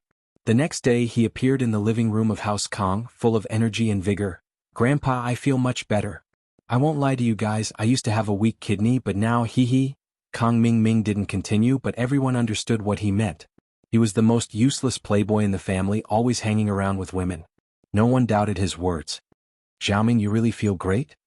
Dr. Kang found this very strange. Dog poop could be used to treat illnesses? Yeah, Grandpa, I really feel great right now. Kang Ming nodded as if he was showing off a treasure. Grandpa, actually, I think that the main ingredient of this medicine is dog poop. It's not that surprising. What do you mean? Dr. Kang's interest was piqued. If it were in the past, he wouldn't have paid any attention to this grandson. He was just a playboy using his family's name to eat and wait for his death. But ever since Kang Ming used his own body to test the medicine, Dr. Kang started to value Kang Ming more. He wanted to hear what he had to say now that he had something to say. Chapter 4:15. Kang Family Alliance by Marriage Slap. Miracle. Dr. Kang slapped his thigh as he stood up excitedly. You've woken me up from my daydream. You've really woken me up. Xiaoming, you're right. If urine can cure diseases, why can't poop? Yeah, Grandpa, don't people say that dog poop stinks? That proves that dog poop stinks, and no one has ever eaten dog poop before because it stinks too much. Kang Ming said. But it's possible that someone accidentally discovered the secret of dog poop and created this pill of life extension and toxin cleansing. In fact, it's possible that this thing is made up of dog poop. Grandpa, Xiaoming's right. Xiaolong couldn't let Kang Ming steal all the limelight. He used to be the best of the younger generation in the house, so he quickly interjected. Grandpa, I think so too. Look at this so-called dog treasure, it's just a stone in a dog's stomach. If it were any other animal, the stone would be trash, but it's a treasure in a dog's body, so I don't think dog poop is a bad thing. It's probably the main ingredient of the pill of life extension and toxin cleansing. Yeah, Xiaolong's right. Dr. Kang nodded. I didn't dote on you guys for nothing. With you two brothers in this generation, House Kang will be even more glorious. I'm glad. If this pill of life extension and toxin cleansing is made, you two will be the biggest contributors. You two will get the majority of the shares. Thank you, Grandpa. Xiaolong and Kang Ming were very happy. They'd gotten the shares of the new medicine with just a few words. Was too easy. How about this, Xiaolong? Get someone to collect some dog poop and we'll do an experiment. Dr. Kang ordered. Make the pill of life extension and toxin cleansing as soon as possible. House Kang's status will rise even higher this way. The golden creation medicine from before will be a piece of cake. No problem, Grandpa. I'll get someone to do this right away and get it done as soon as possible. Xiaolong nodded. Yes, very good. Miracle. Dr. Kang said. There's another important thing I need to talk about. It's about your marriage, Xiaolong. My marriage? What do you mean? Xiaolong blinked. I don't have a girlfriend yet. What marriage? Xiaolong was different from Xiaoming. Xiaoming was a playboy, changing girlfriends more than he ate. Xiaolong, on the other hand, was different. As the rising star of the third generation of House Kang, he had too much hope placed on him from a young age. Although he wanted to date and find a girlfriend, he was a man of great self-control and ambition. He gave up on love without hesitation even if there was a girl he liked. Eat off. He Kang. Kang Don. He Li up. He of Ming Shan. He didn't all. This was the main reason why Dr. Kang thought so highly of him. He didn't understand why Dr. Kang brought up his marriage. Haha, it doesn't matter if you have a girlfriend or not. I've arranged a marriage for you and the girl is very pretty. It's a big family. What do you think, Xiaolong? Dr. Kang asked. Isn't this a little too fast? Grandpa, I haven't finished my doctorate yet. Xiaolong was startled. It was too sudden. It's not fast. You're already a doctorate. Many people bring their kids with them. I even had a second uncle when I was your age. Dr. Kang waved his hand. Xiaolong, you have to understand that this marriage is very important to our Kang's reputation in the upper class. Even though we've made a name for ourselves with golden creation, we're still a merchant family with a miracle formula. I may be called Dr. Kang, but that's just out of respect. I'm not a miracle doctor at all. So if House Kang wants to rise to the ranks of the big families, other than working hard ourselves, we have to connect with other families through marriage. Of course, those big families don't care about us. They don't want to connect with us through marriage, but some of the poor families are more than happy to do it. But no matter how poor they are, they were once big families. They have a certain level of status and prestige. As long as we're together, House Kang will rise. It's all up to you, Grandpa. Xiaolong nodded after some hesitation. If that was the case, then his marriage with the other side would be the key to House Kang's success. He'd become a hero and his position in House Kang would rise as well. This was a good thing for him. Xiaolong only hesitated for a moment before agreeing. Grandpa, which family? Yinjing's Xiao family. Dr. Kang said. The Xiao family's elder Xiao was a little muddle-headed in his later years. He signed a couple of fraudulent contracts, pretty much giving away most of the Xiao family's assets. The Xiao family's brothers were in a mess, and in order to protect the Xiao family's position, the only option was to connect through marriage. There was one more thing Dr. Kang didn't say. It was that House Kang wanted to rise to the ranks of the big families, and the two families would be a perfect match. Alright, I have no objections. Xiaolong nodded. Alright, since you've agreed, I've brought the picture of the girl. Have a look. If it's okay, I'll send the betrothal gift. Dr. Kang said. We'll find a date to hold the engagement ceremony and confirm it. Our family's reputation will rise as well. Even though the Xiao family doesn't have much money now, they still have their connections in the business world. House Kang's medical group can use their connections to expand on a large scale. Alright. Grandpa, I'll arrange it. Xiaolong nodded. It didn't matter if the girl was pretty or not. The important thing was that Xiaolong's position in House Kang would be confirmed through this marriage. If she wasn't pretty, then he'd accept it. If she was pretty, then he'd just take it. This is the girl's picture. If you like it, you can go talk to her yourself. You young people should be able to get along well. Dr. Kang said as he passed a picture to Xiaolong. Even though she's not from the same family, the girl's father isn't someone to be underestimated. He runs a medical chain company in Songshan, and he'll be our helper. Xiaolong was overjoyed. He didn't think that the girl's family would be so good. His position in House Kang would be even greater. Xiaolong took the picture and glanced at it casually, but his eyes couldn't move away. Chapter 416. About Linny, bro, I'll give you some advice. Kang Ming went over curiously, wanting to see what his future sister-in-law looked like. One look and he realized that his bro had really hit the jackpot. Why wasn't he the one getting married? How unlucky. Bro, you've hit the jackpot. I've seen countless girls in my life, and this is one of the best. Out of all the girls I know, only that bitch Tang Yun can compare to her. The worst part is that Kang Xiaobo got her before I even got her. Everyone in the family knew what kind of person Kang Ming was, so they just laughed it off. Xiaolong, on the other hand, was really happy. Even his playboy brother said it was good, it had to be a goddess. Don't worry, we'll find you a good one in the future. Xiaolong said to Kang Ming. But you're better than me. I'll only have one in my life. How many do you have already? Haha, of course. Kang Ming didn't feel ashamed at all. Instead, he felt proud. But Kang Ming's actions were nothing compared to his contributions to the family. Dr. Kang and the others didn't think that Kang Ming was sick in the head. It'd be a waste if one wasn't a playboy. Xiaolong was a good student and Kang Ming was a playboy.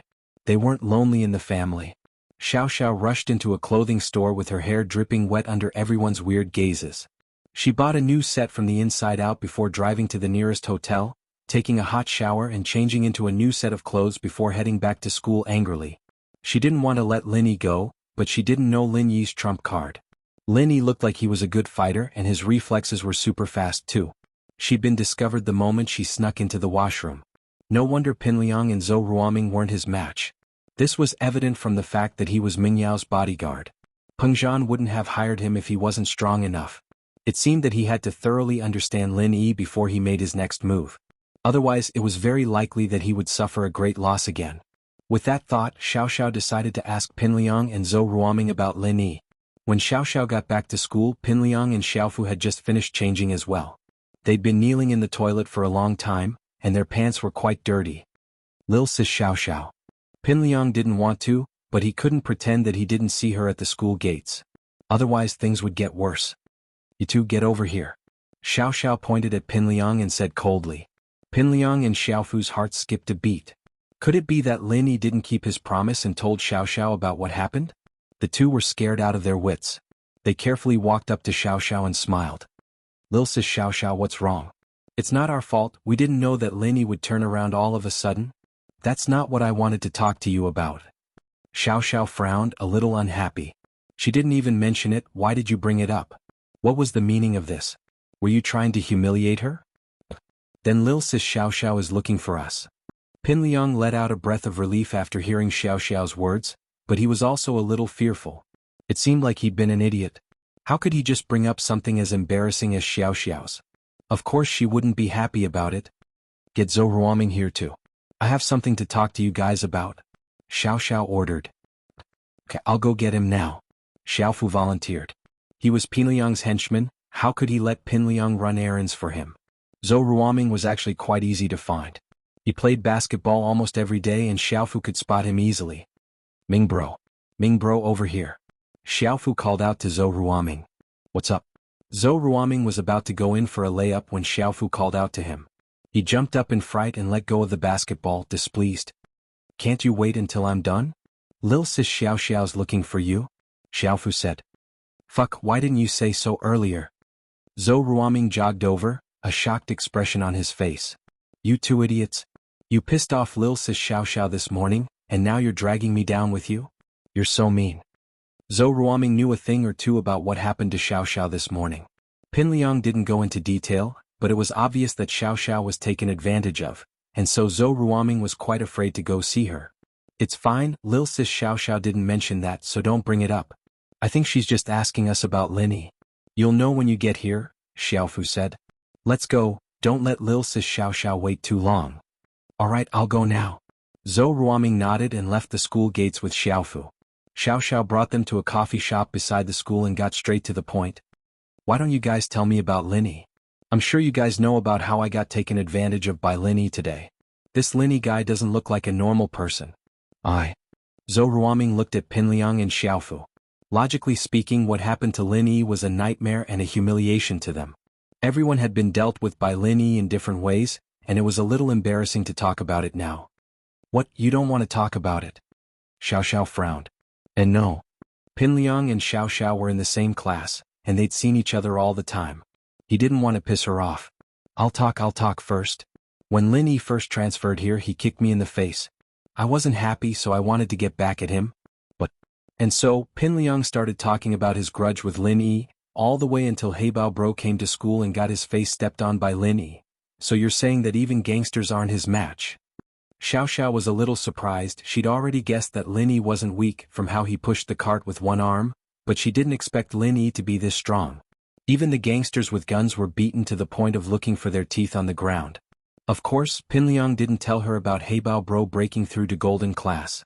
She'd be even more shocked if Heibao Bro still wasn't a match for Lin Yi. Chapter 417. Chapter 417 Car Accident. Xiao Xiao was speechless. She'd wanted him to have some conflict with Lin Yi today, but now it seemed like he didn't dare do anything to Lin Yi at all. It's a little embarrassing, but it's the truth. In the school. No, even with the gangsters in society, I'm sure no one can do anything to that Lin Yi kid. He's not even scared of guns. Pinliang tried to explain himself. Since you're not afraid of embarrassing yourself, then I'll tell you. Zhou Ruoming sighed as he started complaining. I got slapped by Lin Yi in front of so many students and even the dean. What could I do? I couldn't beat him, he's so arrogant. Xiao Xiao was getting dizzy, it seemed like her investigation wasn't enough. Lin Yi was so strong and she still had to fight him head-on? That was impossible. It seemed that fighting head-on wasn't going to work. She was a pretty fierce girl, but Lin Yi was even fiercer. Xiao Xiao didn't have the confidence to do anything to Lin Yi after hearing what Pinliang and Zhou Ruoming said. This Lin Yi doesn't have any weaknesses? Xiao Xiao frowned. Do you guys know if Lin Yi has a weakness? Weakness? Zhou Ruoming said, troubled. Probably Tang Yun. If you touch her. Haha, Lil sis Xiao Xiao, why don't you do some research and get Tang Yun for me? I'll do it for you. Zhou Ruoming still didn't want to give up on Tang Yun. He didn't get to fulfill his wish last time since Lin Yi ruined it, but he still hoped that he could have Tang Yun for himself. He didn't believe that Lin Yi would kill him. What was done, and Lin Yi wouldn't be able to do anything. Tang Yun would just follow him obediently. And Lin Yi probably wouldn't make things difficult for him for Tang Yun's sake. No. Xiao Xiao rejected him flatly. She wanted to cause trouble for Lin Yi, but she wanted Lin Yi to give in and teach her how to fight and drive. If she really did anything to Tang Yun, then Lin Yi wouldn't be able to teach her anything, and the two would become mortal enemies. Then I have no other choice. Zhou Ruoming shook his head. I don't have any good ideas myself. Pinliang didn't know what Lin Yi's weakness was. He would have done it himself if he knew. Xiao Xiao cursed the two of them inwardly. They were useless, a waste of time. On the way back to school with Tang Yun, they were on the fast lane on the left. He didn't expect to bump into someone who was going against the traffic when they got on the viaduct. Lin Yi frowned. There were cars on the left and right, and changing lanes was impossible. Even if he didn't think about himself, he had to think about Tang Yun. Lin Yi turned on the high beam, wanting the car to go back to the right lane, but what Lin Yi didn't expect was that the car didn't slow down and go back. Instead, it copied Lin Yi and flashed the high beam, and it was a modified hernia lamp. If it weren't for Lin Yi's good eyesight, he would have been blinded. Lin Yi had no other choice. If this continued, the two cars would crash into each other. Tang Yun was already screaming in fear. Lin Yi suddenly turned the steering wheel to the right and pulled the handbrake. The van swerved in a beautiful arc, and the back of the van smashed into the front of the car. Although Lin Yi had carefully controlled the angle and force, there was still a loud sound. Tang Yun, on the other hand, was fine. Zhou Qiandi had just gotten a brand new BMW a few days ago, and his son had given him a custom license plate. It was a very cool license plate, SBSBSB. At first, Qiandi wanted a license plate that was all 8s. He thought that Zhou Ruoguang's license plate didn't have any 8s or SAXS in it, and it was all in Western languages. But Zhou Ruoguang said that 888 and 00544 weren't popular anymore. Those were outdated. License plates nowadays were about individuality. Only with a personalized license plate would it be cool when you go out. The 888 and 666 on the street didn't have as many people turning their heads to look at them. The only ones that did were the SBSBSB. Qiandi didn't think much about it. Since his son said that the license plate was cool and unique, then he'd use it. What he didn't expect was that it really was cool. Almost 100% of the people on the street turned their heads to look at him, and some even took out their phones to take pictures of him enviously. This satisfied Qiandi's vanity. There were even 2 drivers on the street who got too excited when they saw his license plate and crashed into each other. This gave Qiandi an indescribable sense of honor. Even when he was driving on the wrong side of the road, many cars would make way for him. No one dared to fight him head-on. But today some idiot had crashed his brand new car. Qiandi panicked, jumping out of the car to pull on Lin Yi's door. Get the fuck out of the car. Are you blind or what? Do you even know how to drive? I have such a cool license plate, how dare you crash it? Lin Yi paused. He didn't expect someone to be this cocky even when driving on the wrong side of the road. He couldn't help but look at the license plate and almost burst out laughing when he saw it. What a unique license plate. What are you laughing at? There's no use laughing, you little bastard. You ruined my new car. Pay me 100,000 kwai or you're not leaving. Qiandi was having a great time, planning on taking his car out for a walk whenever he had nothing better to do, but Lin Yi crashed his car into it. How many days would it be before he could show off his cool license plate? You crashed my car on the wrong side of the road? And you're asking me for money? Lin Yi was speechless as he looked at the familiar-looking man in front of him. Where had he seen him before? Lin Yi's memory wasn't bad, but it wasn't worth remembering small fries and small fries.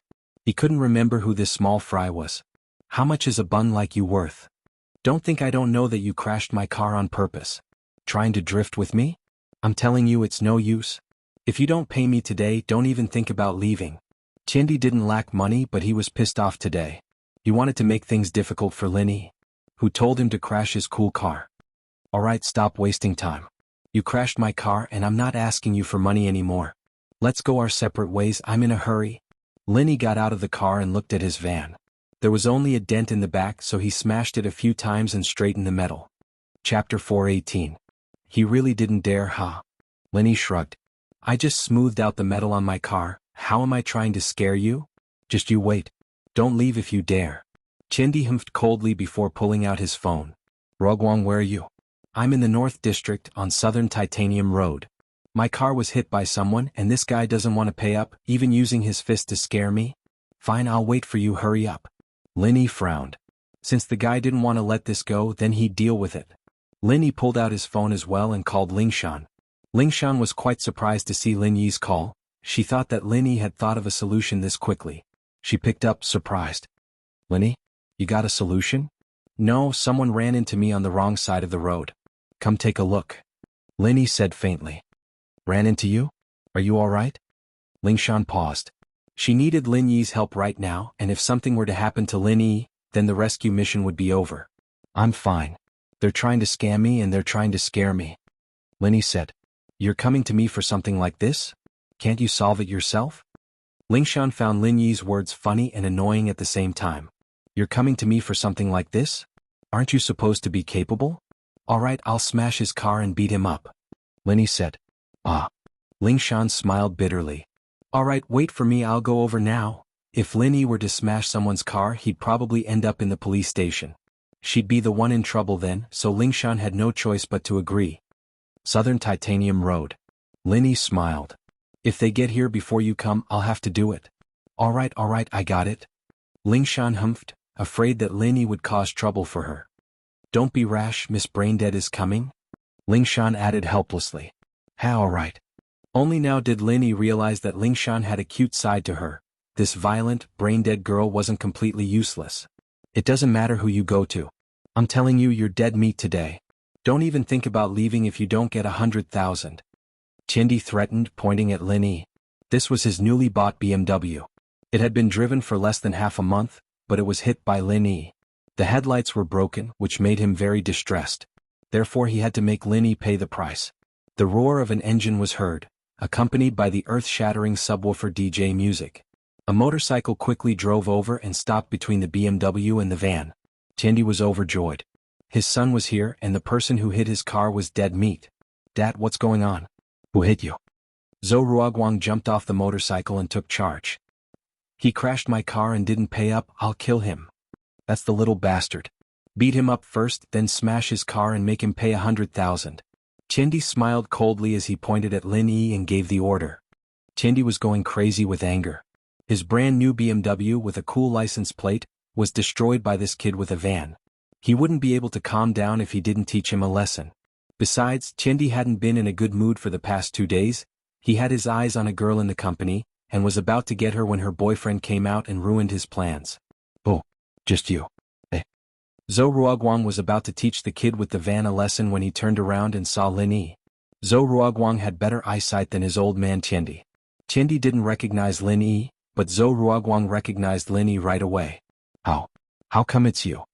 Before Lin Yi could reply, Zhou Ruoguang grabbed his father's arm and pulled him to the side. He whispered, Dad, why did you piss him off again? I can't wait to avoid him and now you're pissing him off.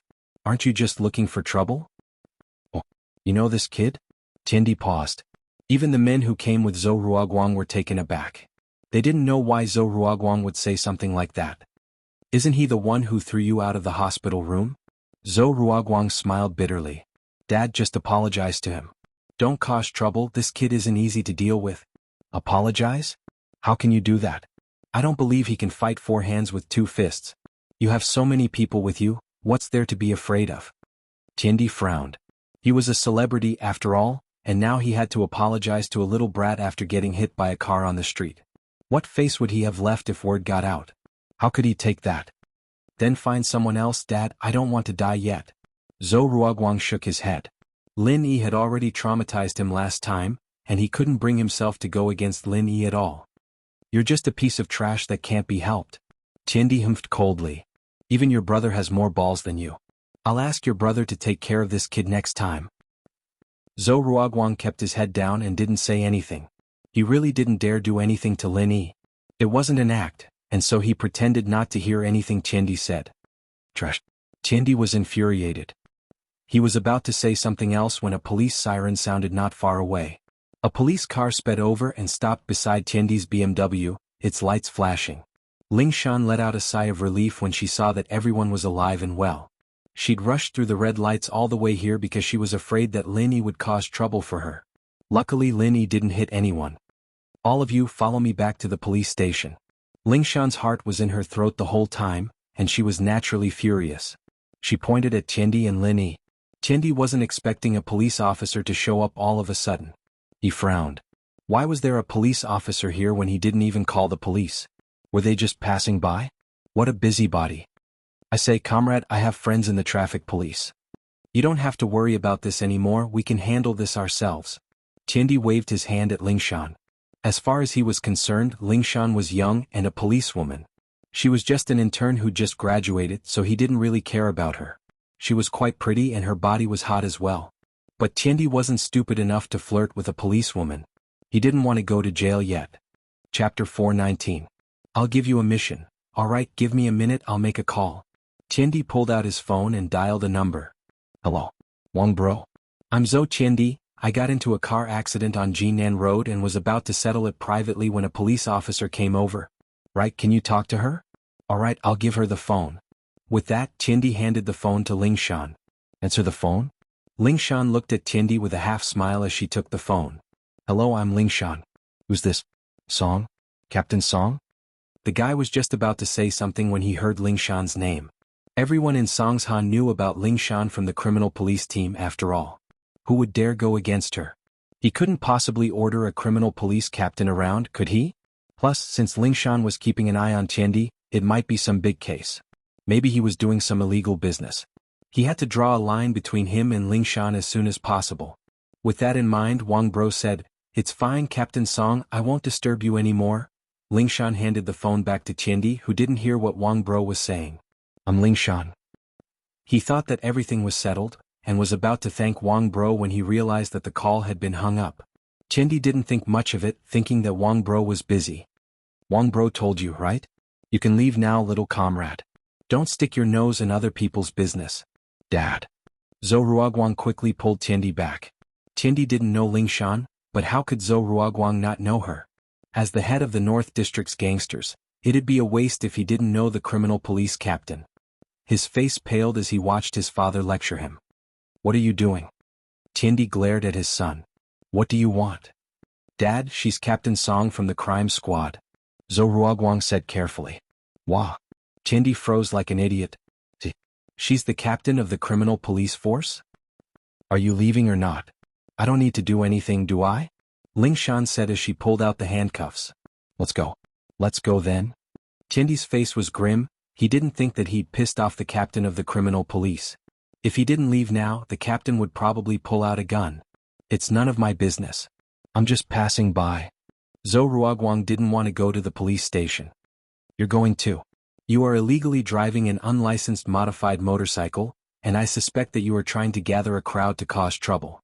Ling Shan didn't give Zhou Ruoguang the chance to explain. I know you can run but you can't run. You can choose to run. I won't run. Ha, I'll cooperate with the investigation. Zhou Ruoguang smiled miserably with a bitter face. Thank you, Miss Braindead. Lin Yi was quite grateful for Ling Shan's help, although Ruoguang's presence reminded him of who Tiandi was. Getting rid of them would be a piece of cake, but Ruoguang's presence reminded him of who Tiandi was. Ling Shan's speed, however, made Lin Yi think that she wasn't bad. No. You're coming with me. Ling Shan was about to explode.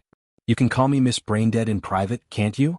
Calling me that in front of so many people, how am I supposed to back down? She wasn't going to let Lin Yi get away with it. I want to go too. Lin Yi pointed at his nose, speechless. He was about to say something when Tang Yun spoke up first. Let's go, we have to cooperate with the investigation, it's our duty.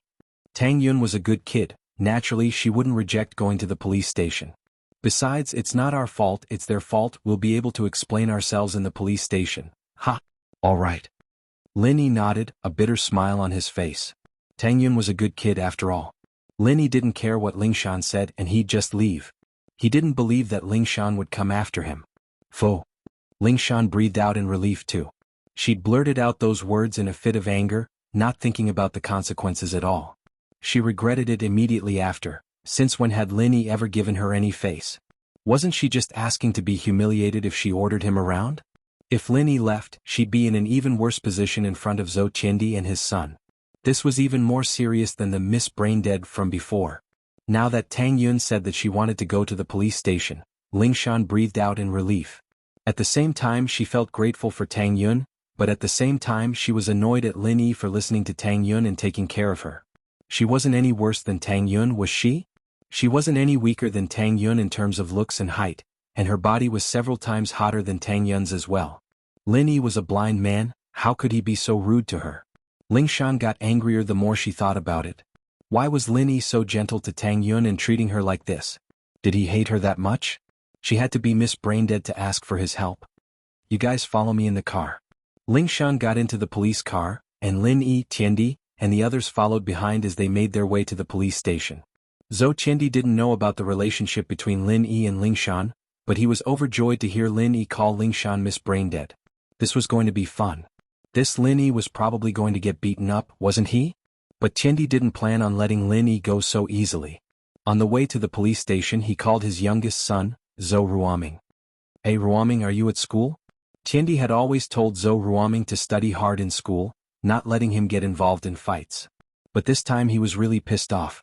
His eldest son, Zhou Ruoguang, was too much of a coward, he couldn't even teach someone a lesson. But his youngest son was a bold and ruthless character. He had always told him to study hard, but Qiandi knew what kind of person he was. Dad, I'm at school studying. Ruoming had just finished his meeting with Xiao Xiao, and his father's phone call made him jump. It wasn't checking on him, was it? He quickly explained himself. Alright, stop bullshitting. Qiandi scolded. Do you think I don't know what kind of person you are? I'll give you a mission. Go to your Uncle Yan's villa in the northern suburbs and ask him to stop someone in front of the police station. I'll send you that person's information later. Ah? Me? Zhou Ruoming paused. He didn't think that his father would ask him to do something like this. Didn't he always ask his big brother to do it? Plus, it was his first time asking him to take Uncle Yan on a mission. That was too awesome. Chapter 420. Ambush and Interception. Yes, you're the one. Qiandi was about to explode from anger. He wouldn't have asked Zhou Ruoming to do this otherwise. He couldn't take it anymore, especially after learning that Lin Yi was the one who'd thrown him out of the hospital room the other day. He had to teach Lin Yi a lesson. Alright, I'll be right there. Zhou Ruoming nodded quickly, thinking that it'd be great if he could bring Uncle Yan to teach Lin Yi a lesson. With Uncle Yan there, beating up Lin Yi would be child's play. Of course, Zhou Ruoming didn't know that the crippled Heibao bro was a golden class master as well. He wouldn't have thought so otherwise. Qiandi sighed softly as he listened to Ruoming's excited tone. His youngest son was quite the ruthless one. Did he make the wrong decision back then? If he'd let his older son study hard and let his younger son mingle in society, that would have been a good choice, but he'd already made the wrong choice. He'd have to make the best of it. Uncle Yan didn't usually use his phone, nor did he use the phone in his room. He was a master of the world, and Zhou Ruoming wouldn't have had to go invite him personally otherwise. But Qiandi didn't mind. He was a master after all, and it was normal for a golden class master like Uncle Yan to be different. Moreover, Uncle Yan was right, he was a fugitive, and living in seclusion was the right thing to do in case someone discovered him. Zhou Ruoming quickly ran out of the school, hailed a taxi and rushed to the villa in the northern suburbs. Uncle Yan knew Zhou Ruoming, and didn't ask much after hearing that it was an order from Zhou Ruoming. He put on a low-brimmed hat and hurried out the door with Zhou Ruoming. Uncle Yan was a golden class master who wandered between his sect and the underworld. He'd been doing robberies for his sect's funds, but he'd been wanted by the police once. Luckily, Qiandi had saved him, and so he stayed in Songshan, promising to do 3 things for Qiandi before leaving. He had done 2 before and this was the last one. Once he was done, he could leave and continue his robbery. Beep beep. Zhou Ruoming received a message from Qiandi, the license plate number and model of the van written on it. After Zhou Ruoming told Uncle Yen about it, the two of them stood guard on the road in front of the police station. Ling Shan didn't make things difficult for Lin Yi when they arrived at the police station. She knew that Lin Yi didn't care about her at all, and that he was only here because of Tang Yun. Therefore they only gave Lin Yi a statement and let Lin Yi and Tang Yun leave. Ling Shan, sis is a nice person, why do you always call her that? Tang Yun didn't understand why Lin Yi would call Ling Shan a brain-dead girl. Wasn't Lin Yi a little too bold? He dared to call Ling Shan a brain-dead girl, and the weirdest thing was that Ling Shan didn't refute it even though she was angry. Ha, she's too troublesome, asking me for help all the time. Lin Yi shrugged and didn't say anything else on the topic. Suddenly the jade on his chest jumped twice and Lin Yi's face changed. He slowed down the car. Danger. Danger? Tang Yun paused, but before she could ask anything, a shadow floated over and stood not far from Lin Yi's car. Early phase golden class? Lin Yi's heart skipped a beat. He knew the opponent's strength level, but he didn't know why this early phase golden class master would appear here. From the looks of it he was here for him, but who sent him? Zihua? Obviously not. He'd already killed his late phase golden class master. Sending another early phase golden class was the same as sending himself to death. He believed that Zihua wasn't that stupid. Jianghu Bai? Probably not. He'd even sent Heibao Bro to prison. Jianghu Bang? The only possibility that Lin Yi could think of was him. But in the next moment, Lin Yi realized that he was wrong. The person who jumped out after this early phase golden class master wasn't Jianghu Bang, but Zhou Ruoming. Zhou Ruoming, on the other hand, was stunned when he saw Lin Yi and Tang Yun in the car. He almost burst out laughing. He recognized Lin Yi's van, but he couldn't remember Lin Yi's car plate number. Uncle Yan's eyes were sharp and he saw Lin Yi's car coming over first, so he jumped out. It was only now that Zhou Ruoming realized that the person his father wanted him to stop was Lin Yi. In an instant, Zhou Ruoming's entire body was filled with excitement and excitement. He'd been worrying about how to deal with Lin Yi and imagined that Uncle Yan would help him, but Zhou Ruoming knew that it was impossible. He didn't expect it to become reality. Ah, Lin Yi? It's you? Zhou Ruoming laughed loudly. You didn't expect this, did you? You didn't expect this day to come, did you? Lin Yi, classmate? Who asked you to pretend? This time I'll let you die. Who do you think you are, trying to steal Tang Yun from me? Leave Tang Yun here today and I'll spare your life. Lin Yi looked at Zhou Ruoming, stunned. Wasn't this guy too naive? Did he think he was invincible just because he got a golden class master? Not to mention the early phase of the golden class, even if it was the late phase of the golden class, he still had the strength to fight. Ever since he completed the first stage of the art of dragon mastery, Lin Yi's strength was comparable to the late phase of the golden class, and he could even fight a mystic class master in the early phase. Did you eat too many retarded pills? Lin Yi looked at Zhou Ruoming as if he was looking at an idiot. Even a retarded person wouldn't be like you, right? You're not just a normal retarded person, you're too retarded. Miss Retarded is 10,000 times smarter than you. Ah. Tang Yun of course knew who Lin Yi was talking about. She couldn't help but laugh when she heard Lin Yi's words. Zhou Ruoming couldn't help but stare blankly. His desire to take Tang Yun for himself grew stronger. It would be a waste to give such a good girl to Lin Yi. Miss Retarded? Zhou Ruoming didn't know who Miss Retarded was, but he knew that Lin Yi's words weren't good. He gritted his teeth. Lin Yi, it's useless for you to say anything now. Since you don't know what's good for you, then I won't be polite anymore. Uncle Yan, kill him. Leave that girl here. Zhou Ruoming was suspected of falsifying the imperial edict. Zhou Qiandi only asked him to teach Lin Yi a lesson, but Zhou Ruoming changed it to kill Lin Yi. Slap. Lin Yi slapped Zhou Ruoming's face again. I told you to stop thinking about Tang Yun. Do you have a bad memory or are you deaf? Chapter 421. Effortless. Uncle Yan nodded slightly and threw a punch at Lin Yi. In his eyes, Lin Yi was fast, but he was still a normal person. One punch from him would be enough to finish him off. Slap. Zhou Ruoming was shocked and so was Uncle Yan. Lin Yi's slap landed on Zhou Ruoming's face again, completely ignoring Uncle Yan's punch. He didn't even try to dodge. Are you retarded? You found a sickly old man to deal with me? Retarded pills are delicious, but you can't eat too much of it. I've never seen someone as retarded as you. Lin Yi shook his head. Uncle Yan almost laughed out loud after the shock. Ignorance was bliss. He was an early phase golden class master, and he was just a sickly old man in Lin Yi's eyes? It was a fact that he was sickly. His body hadn't been healthy since he was young, and he'd only been able to reach the early phase of golden class at most. There wasn't much progress, and that was why he'd volunteered to be the vanguard of his family's sect, coming to the mortal world to steal money to support his family's expenses. But that was only when compared to the other people in his family. This kid in front of him dared to call himself an old man? Uncle Yan's blood rushed to his head as he increased the strength of his fist, preparing to kill Lin Yi with one punch.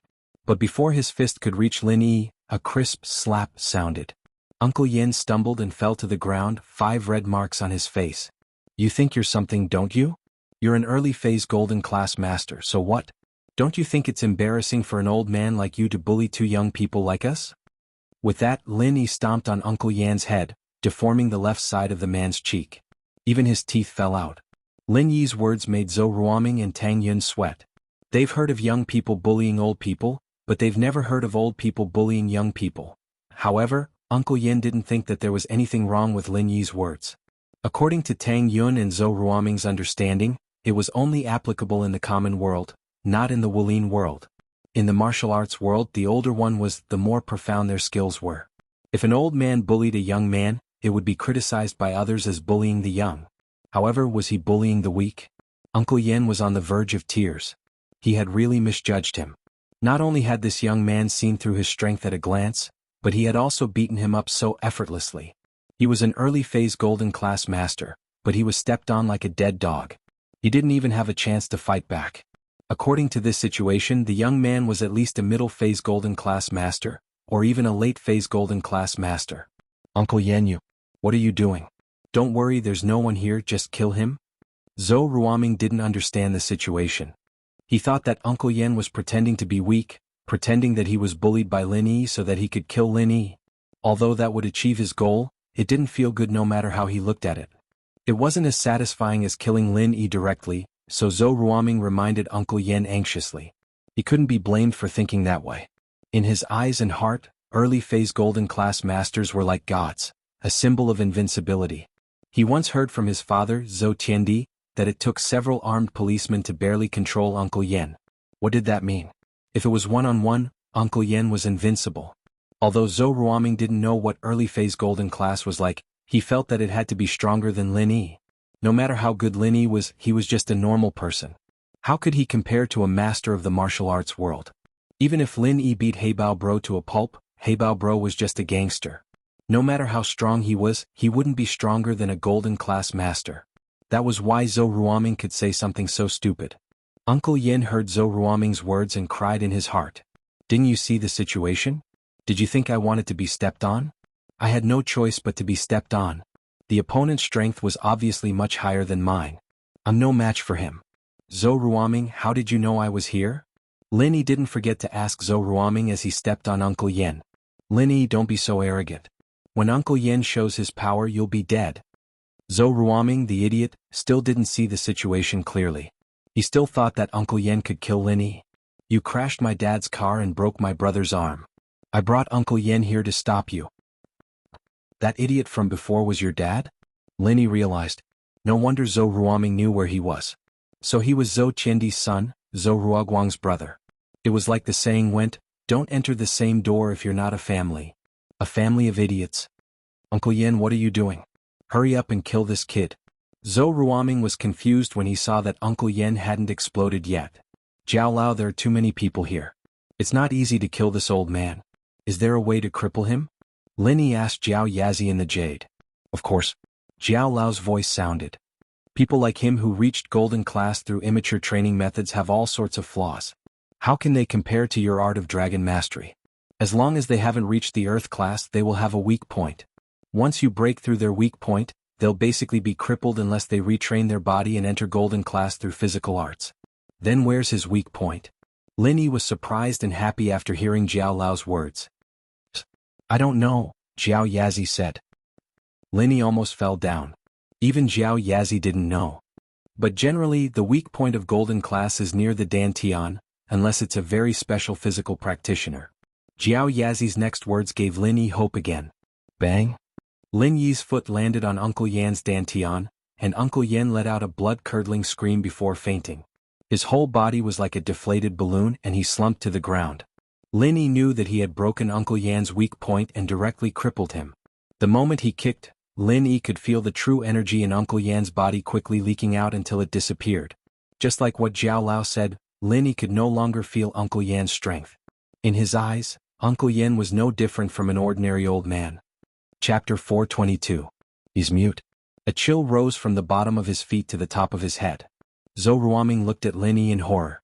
"You, what are you doing? Don't come any closer." Pa. Another slap landed on Zhou Ruoming's face. This time Lin Yi used more strength and Zhou Ruoming's right tooth fell out, and the corner of his mouth cracked. You killed Uncle Yan?" Zhou Ruoming found it unbelievable. An early-phase golden class master was like a god. How could Lin Yi kill him with just a few kicks? How was this possible? "No, I'm not like you who dares to shout about killing me at the drop of a hat. I'm actually very timid." As Lin Yi spoke, he slapped Zhou Ruoming's face again. Zhou Ruoming's face was almost swollen like a pig's head. "Misunderstanding, misunderstanding. Boss Lin Yi, it was actually my dad who asked me to bring Uncle Yan to look for trouble with you. It has nothing to do with me. I'm just a messenger. Please don't look for trouble with me." Zhou Ruoming knew that he couldn't outrun Lin Yi. Running was equivalent to seeking his own death. He had no choice but to kneel on the ground. "Boss Lin Yi, it really has nothing to do with me. That's not what I'm talking about." Lin Yi shook his head. "I'm talking about your intentions towards Tang Yun." Lin Yi stepped on Ruoming's face and Ruoming let out a cry of pain. "Ah. Oh. I've already said that Tang Yun is my woman. You're still thinking about her? Do you want to die?" Lin Yi felt that if he didn't teach Zhou Ruoming a lesson, he wouldn't know that there was such a thing as death in this world. "Ah." Ruoming screamed as he held his head. "Boss Lin, I won't do it again, I won't do it again. I've lost my mind, I won't do anything to Tang Yun anymore. Please let me go." "Lin Yi, stop kicking. What if someone dies?" Tang Yun was shocked by Lin Yi's craziness, but Lin Yi was doing this for her. Tang Yun felt sweet inside. As long as she was with Lin Yi, he would protect her no matter what happened. However, although Tang Yun hated Zhou Ruoming, she couldn't beat him to death. She didn't want Lin Yi to go to jail because of this. She quickly stopped Lin Yi. "Ah, he won't die. He's far from death. At most, he'll become an idiot. But it'll save him medicine. He won't have to spend money on stupid pills every day. He'll just become an idiot." Lin Yi smiled. "No. I don't want to become an idiot. Lin Yi boss, let me go." Zhou Ruoming was about to cry. He'd rather die than become an idiot. "Scram," Lin Yi said faintly. "Yes. I'll scram now." Zhou Ruoming didn't dare to get up and run. Who knew if Lin Yi would use this as an excuse? In order to make sure that Lin Yi couldn't find anything wrong with him, Zhou Ruoming really started rolling on the ground. Hee. Tang Yun couldn't help but laugh at Zhou Ruoming's behavior. She didn't approve of Lin Yi using violence, but she had to admit that today was very satisfying. She got her revenge. If it weren't for Lin Yi, she'd still have to endure Zhou Ruoming's teasing every day. Who knew if she'd fall into his trap one day? Lin Yi looked at Uncle Yan on the ground and took out his phone to call Lingshan. Lingshan had just sent Zhou Qindi and Zhou Ruoguang to the traffic police station. They didn't seem to have committed any crimes, but it was just a traffic violation. Lingshan didn't have the authority to do anything about it, so she handed them over. Her phone rang as soon as she got back to her office. She frowned when she saw the name Lin Yi. Did Lin Yi cause trouble again? Lingshan didn't believe that Lin Yi could find a way to cure Wuxia so quickly. The only possibility was that he was looking for her. She rubbed her throbbing temples and picked up the phone helplessly. "Lin Yi, what's up?" "I got ambushed when I came out of the police station. I've subdued him already. Come and take him away," Lin Yi said. "Wah? You got ambushed?" "Oh." Lingshan paused. "Zhou Qindi sent me, I think." Lin Yi said faintly, "Hurry up. Follow the road in front of the police station and you'll see me." With that, Lin Yi hung up, pissing Lingshan off. Was he ordering her around? "How dare you order me?" Lingshan was pissed, but she couldn't refuse. She got up and went downstairs, driving to find Lin Yi. "Isn't that an old man? Did Zhou Qindi send him? You didn't hit him with your car, did you?" Lingshan was very suspicious that Lin Yi had accidentally hit someone and blamed it on Qindi, saying that the old man was one of Qindi's men. "He can stop you?" "Golden class early phase." Lin Yi shrugged. "Can you be any more retarded? Golden class early phase?" Lingshan's mouth was wide open. She looked at the old man's face and her face changed. A wanted criminal. The man in front of her was a wanted criminal. As the captain of the criminal police, Lingshan would often look at pictures of wanted criminals. It didn't take long for her to recognize this old man in front of her. Yan Qiyuan wanted for murder and robbery. He'd been wanted for more than 2 years and now he was here. He's a wanted criminal, right? Lin Yi guessed from Lingshan's expression. That's right. Lingshan nodded, a flash of joy in her eyes. This Lin Yi was lucky enough to catch a wanted criminal. This Yan Qiyuan was indeed a golden class early phase, but from the looks of it he'd been crippled by Lin Yi. He was about the same as Heibao. Lin Yi patted Qiyuan's body, waking him up. Qiyuan's face was still filled with pain and sorrow. He was a golden class early phase and he'd been crippled just like that? How could there be such a powerful figure in the secular world now? Looking at Lin Yi's age, he was only 20, right? Crack. Lingshan took out her handcuffs and cuffed Qiyuan. She didn't feel any danger, but Qiyuan was still a golden class early phase. Lingshan didn't dare treat him lightly. Alright, I'm leaving. Lin Yi saw that he had nothing else to do and prepared to leave with Tang Yun. Wait, come back with me to make a statement. Lingshan called out to Lin Yi. Can't you just say you caught him yourself? It's not the first time something like this happened. Lin Yi naturally didn't want to go back with Lingshan. But the criminal's statement. Lingshan thought to herself. If she said she caught him, what if Qiyuan said something? Chapter 423. Chapter 423. What to do? Lingshan paused as she looked at Lin Yi, stunned. She was a golden class master herself, and had guessed that Lin Yi was a golden class master as well, but she'd never seen something like Lin Yi's miraculous skill before. 2 random pats and this guy turned into a mute?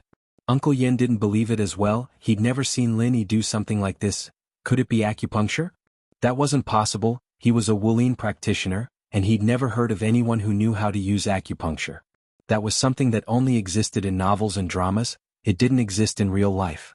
He didn't believe Lin Yi's words, and was just about to say something to prove that he wasn't a mute when he realized that he couldn't speak. Lingshan didn't know what to say as she looked at the Yan Qiyuan. It seemed like Lin Yi had really turned this guy into a mute. It was too scary. A few random pats and he turned into a mute? Alright, he can still write. Maybe I should turn him into an idiot? Lin Yi suddenly thought of that. Fuck. Yan Qiyuan shook his head furiously after hearing Lin Yi's words. Was this a joke? Turn himself into an idiot? What was the point of living then? He still had to pass the news to his family, and as for who'd caught him, he didn't have the heart to tell the police. He was going to die anyway, and talking about it was just a waste of breath. See, he said he wouldn't talk. Alright, that's all. I'm leaving. Lin Yi naturally didn't want to turn Yan Qiyuan into an idiot in front of Lingshan. He shrugged and pulled Tang Yun into the car. Lingshan looked at Lin Yi with a complicated gaze before getting into the police car with Qiyuan, heading back to the police station. Lingshan brought Yan Qiyuan into the police station just in time to see Zhou Qiandi and his son walking out of the station after receiving their punishment. Qiandi looked at Yan Qiyuan, who Lingshan was holding, and jumped in fright. A flash of shock and fear appeared in his eyes. How did Uncle Yan get captured by Lingshan? Didn't he ask Zhou Ruoming to lead him to intercept Lin Yi? Why, Mr. Zhou, do you know this murderer and robber? Lingshan looked at the shocked Qiandi. Naturally, she knew that Yan Qiyuan was Qiandi's doing, but Qiandi wouldn't admit to something like this without evidence. No. I don't know him. Qiandi shook his head and dragged Zhou Ruoguang away. He didn't dare to have anything to do with a murderer, even though they were clearly related. Lingshan smiled coldly as she watched Qiandi and Zhou Ruoguang leave. She turned around and bumped into Lu Wangli. Captain Song, you arrested someone? He's so old, what did he do? Wangli asked as he looked at the criminal in Lingshan's hands. Yan Qiyuan, he's a fugitive for robbery and murder. Lingshan said faintly to Lu Wangli. I'll leave him to you. Captain Song, you brought Yan Qiyuan back? Wangli's eyes were wide as he looked at Lingshan in awe. Lingshan had been solving many big cases recently, and her position in the police and criminal police had skyrocketed. She was now a qualified successor to Huaijuan. The voices that said that Lingshan only knew how to charge and not solve cases were all gone now. It seemed that everyone approved of Lingshan. Lu Wangli didn't like it when his superior was being talked about, and now they were all praising him. Lu Wangli was amazing, and now that Lingshan had brought back a fugitive, Lu Wangli felt even more proud. Lingshan, on the other hand, felt conflicted. Just what was her relationship with Lin Yi? Was it a partnership or an enemy? She really couldn't tell. Qiandi and Zhou Ruoguang went back to the car, and Qiandi clutched his chest in shock. Ruoguang, am I seeing things? Isn't that Uncle Yen? It's Uncle Yen. Zhou Ruoguang nodded. How did Lingshan get him? Isn't he an early phase golden class? I don't know, let's call Ruoming first. Tiandi was desperate to find out the truth. Hello? Ruoming? What happened to you? How did the police get Uncle Yen? Tiandi called Zhou Ruoming, firing off a barrage of questions before Zhou Ruoming could say anything. Dad, it's big. Zhou Ruoming was scared out of his wits as well, hiding at home. He didn't even dare go to school. That kid's called Lin Yi, he's from our school. He's a master. He knocked Uncle Yen out with one slap and knocked him out with a few kicks. What? That guy's that strong? Tiandi was shocked when he heard Zhou Ruoming's words. What shocked him the most was that Zhou Ruoming knew Lin Yi. He's the tyrant of our school, no one dares mess with him now. Zhou Ruoming sounded like he was on the verge of tears. He didn't like me from the start and I brought Uncle Yen to cause trouble for him today. You've really gotten me killed. Dad, I don't even dare go to school anymore. Tiandi's face paled instantly. He knew how strong Uncle Yen was, and how strong did someone have to be to take him down so easily. How did he end up messing with someone like that? Tiandi was scared just thinking about it. If Lin Yi really wanted to kill him, it'd be as easy as killing an ant. He'd even had to fight over a hospital room with him last time. He couldn't even imagine the consequences. Tiandi wasn't the one with the worst expression on his face, but Zhou Ruoguang. He'd heard what Tiandi said through the phone, and he was even more scared than Tiandi. Dad, I told you we couldn't mess with this guy and you just had to do it. Now we're done for. He can kill us like a toy, what are we going to do in the future? You even told me to go teach him a lesson last time, it's a good thing I didn't go, or you'd be burning joss paper for me right now. Alright Ruoguang, don't be scared. Lin Yi is strong but he didn't do anything to us, did he? He kept Uncle Yen and let Ruoming go, which means he doesn't want to bother with normal people like us. We just don't mess with him in the future and find a way to give him a red envelope. We'll have a feast to apologize to him, I don't think he'll hold it against us, will he? Tiandi was a smart man, and he immediately analyzed the situation. I guess that's the only way. Zhou Ruoguang nodded. I was possessed last time and I even wanted to flirt with the girl next to him. Man, I'm scared just thinking about it. Yeah, I remember what he looks like this time and I even took a picture of it and saved it in my phone. We'll avoid him when we see him in the future, and if we can't avoid him, we'll be more respectful. They say you don't hit someone who's smiling at you, so we'll just suck up to him a little. He's a master, I don't think he'll hold it against us, right? Chapter 424. Xiao Xiao wants revenge. Xiao Xiao hadn't thought of a way to deal with Lin Yi yet, but she was a little embarrassed to face Lin Yi. She'd been drenched by him at noon and Xiao Xiao was quite embarrassed. She'd never been in such an awkward situation in her life, and now she'd fallen into Lin Yi's hands. What surprised Xiao Xiao was that she didn't see Lin Yi when she returned to the classroom. She let out a breath of relief. Hey pretty girl, you know my boss? Kang Xiaobo turned around, curious about Xiao Xiao's identity. It was obvious that she was here for Lin Yi, but he didn't want to ask Lin Yi. Now that Lin Yi wasn't in the classroom, he could ask Xiao Xiao. Lin Yi's your boss? Xiao Xiao wanted to find someone familiar with Lin Yi to get to know Lin Yi better. Yeah, I'm his follower. Kang Xiaobo said proudly, as if being Lin Yi's follower was something to be proud of. Oh. Xiao Xiao rolled her eyes and said to Kang Xiaobo, I'll tell you something in secret. Don't tell anyone including your boss Lin Yi. Xiaobo hesitated. He wanted to hear what Xiao Xiao was talking about, but he didn't want to hide it from Lin Yi. It wasn't a good idea. I won't tell you if you don't agree. Xiao Xiao saw Kang Xiaobo's hesitation and threw out a more important chip. It's about me coming to find your boss. As expected, Kang Xiaobo was interested, scratching his ears and cheeks as he hesitated. Then tell me. I won't tell my boss. Please don't tell me or I'll be really embarrassed. Xiao Xiao looked at Kang Xiaobo, putting on a pitiful look. Don't worry, I'm a man of my word. I promise I won't tell the boss. Kang Xiaobo patted his chest and promised.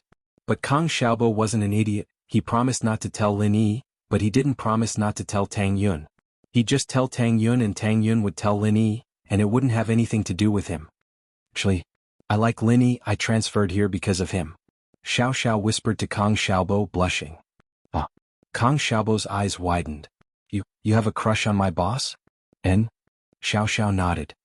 Don't tell anyone. Don't worry, I promised. Kang Xiaobo was in a difficult position now. This wasn't something he could tell Tang Yun, it'd be gossip. Hey, can you tell me about Lin Yi? I want to know more about him. As far as Xiao Xiao was concerned, Zhou Ruoming and Pinliang's information were all indirect. Only someone like Kang Xiaobo who interacted with Lin Yi all the time could be trusted. But, my boss has a girlfriend already, your chances are really slim. Kang Xiaobo sighed. His boss was really lucky, all the girls who liked him were so pretty. It's okay, I don't care. I don't care about the title, I just want to be by his side quietly. I won't fight for anything. Xiao Xiao shook her head and said pitifully. Ah. Kang Xiaobo froze. There were girls like this in this day and age. Xiao Xiao wasn't bad at all, she could get any boyfriend she wanted, but she didn't care about the status and wanted to be with Lin Yi. His boss was outstanding, but Xiaobo was still very envious. He felt pity for Xiao Xiao. So what you're saying is that you want to be by his side quietly, only giving and not taking? Xiao Xiao nodded. Boss is here. We'll talk next time? Kang Xiaobo raised his head to see Lin Yi enter the classroom. He quickly shut his mouth. Lin Yi drove Tang Yun back to school. There wasn't any traffic on the way, but they were still a little late, only entering the school after the first afternoon class. What surprised him in the afternoon class was that Xiao Xiao, who'd changed her clothes, seemed to have forgotten about what happened in the washroom at lunchtime. She didn't bother him at all, didn't even bring it up. What surprised Lin Yi even more was that the entire afternoon was quiet. Xiao Xiao didn't say anything to him. What surprised Lin Yi was that Kang Xiaobo was looking at him in a weird way. It wasn't that Xiao Xiao didn't want to say anything, but she hadn't found a way to deal with Lin Yi yet. She didn't want to let Lin Yi go so easily. Getting drenched in Lin Yi's piss was the biggest humiliation she'd ever experienced in her life. She'd never been so humiliated. But Xiao Xiao couldn't find a way to teach Lin Yi a lesson right now. On one hand, she wanted Lin Yi to teach her how to drive, so she couldn't offend Lin Yi too much. For example, that stupid suggestion from Zhou Ruoming was something she couldn't accept. If she did anything to Tang Yun, then Lin Yi would become her mortal enemy, and that would ruin her original goal. It would be best if she could teach Lin Yi a lesson, but it wouldn't be too much of a loss. Just a little humiliation, just like how she did in the afternoon. When school was about to end, the homeroom teacher Lu came to the classroom and walked up to the podium. Everyone quiet down, I have something to say. Tomorrow, our graduating class is going to have a tree planting event. There's an empty space behind the school, and it's where all the graduating students plant trees. We're about to graduate and we'll be going our separate ways. In order to leave a memory for our old school, everyone can plant trees on this empty space. A few years later, when you return to your old school, it'll have a special meaning. Teacher Lu's words drew a round of applause from all the students present. The dull and boring life of a senior high student was filled with repetitive reading, questions and tests. Now that there was such an activity, everyone naturally raised their hands to welcome it. There's no limit to the types of saplings. They're sold at the flower, bird and fish market not far from the school. You can get them for a few kuai to a few hundred, depending on your financial ability. If you're really poor, you can donate a few kuai sapling from the class allowance, Teacher Lu said. Although there weren't any poor students in his class, he still had to say it according to tradition. Everyone expressed their support. Before graduation, most students wanted to leave a memory for their old school. After all, they were about to leave. Returning to their old school after a few years and seeing the sapling they planted with their own hands grow up was a different feeling. Chapter 425. Chapter 425 Shark Hunting, Opportunity? What's so good about planting trees? Pin Liang didn't quite understand what Xiaofu was getting at. Liang bro, think about it. You can make a tree and decorate it with Mingyao's name. Mingyao definitely like it when she sees it. All girls like these. Gao Xiaofu said, look at the Return of the Condor Heroes.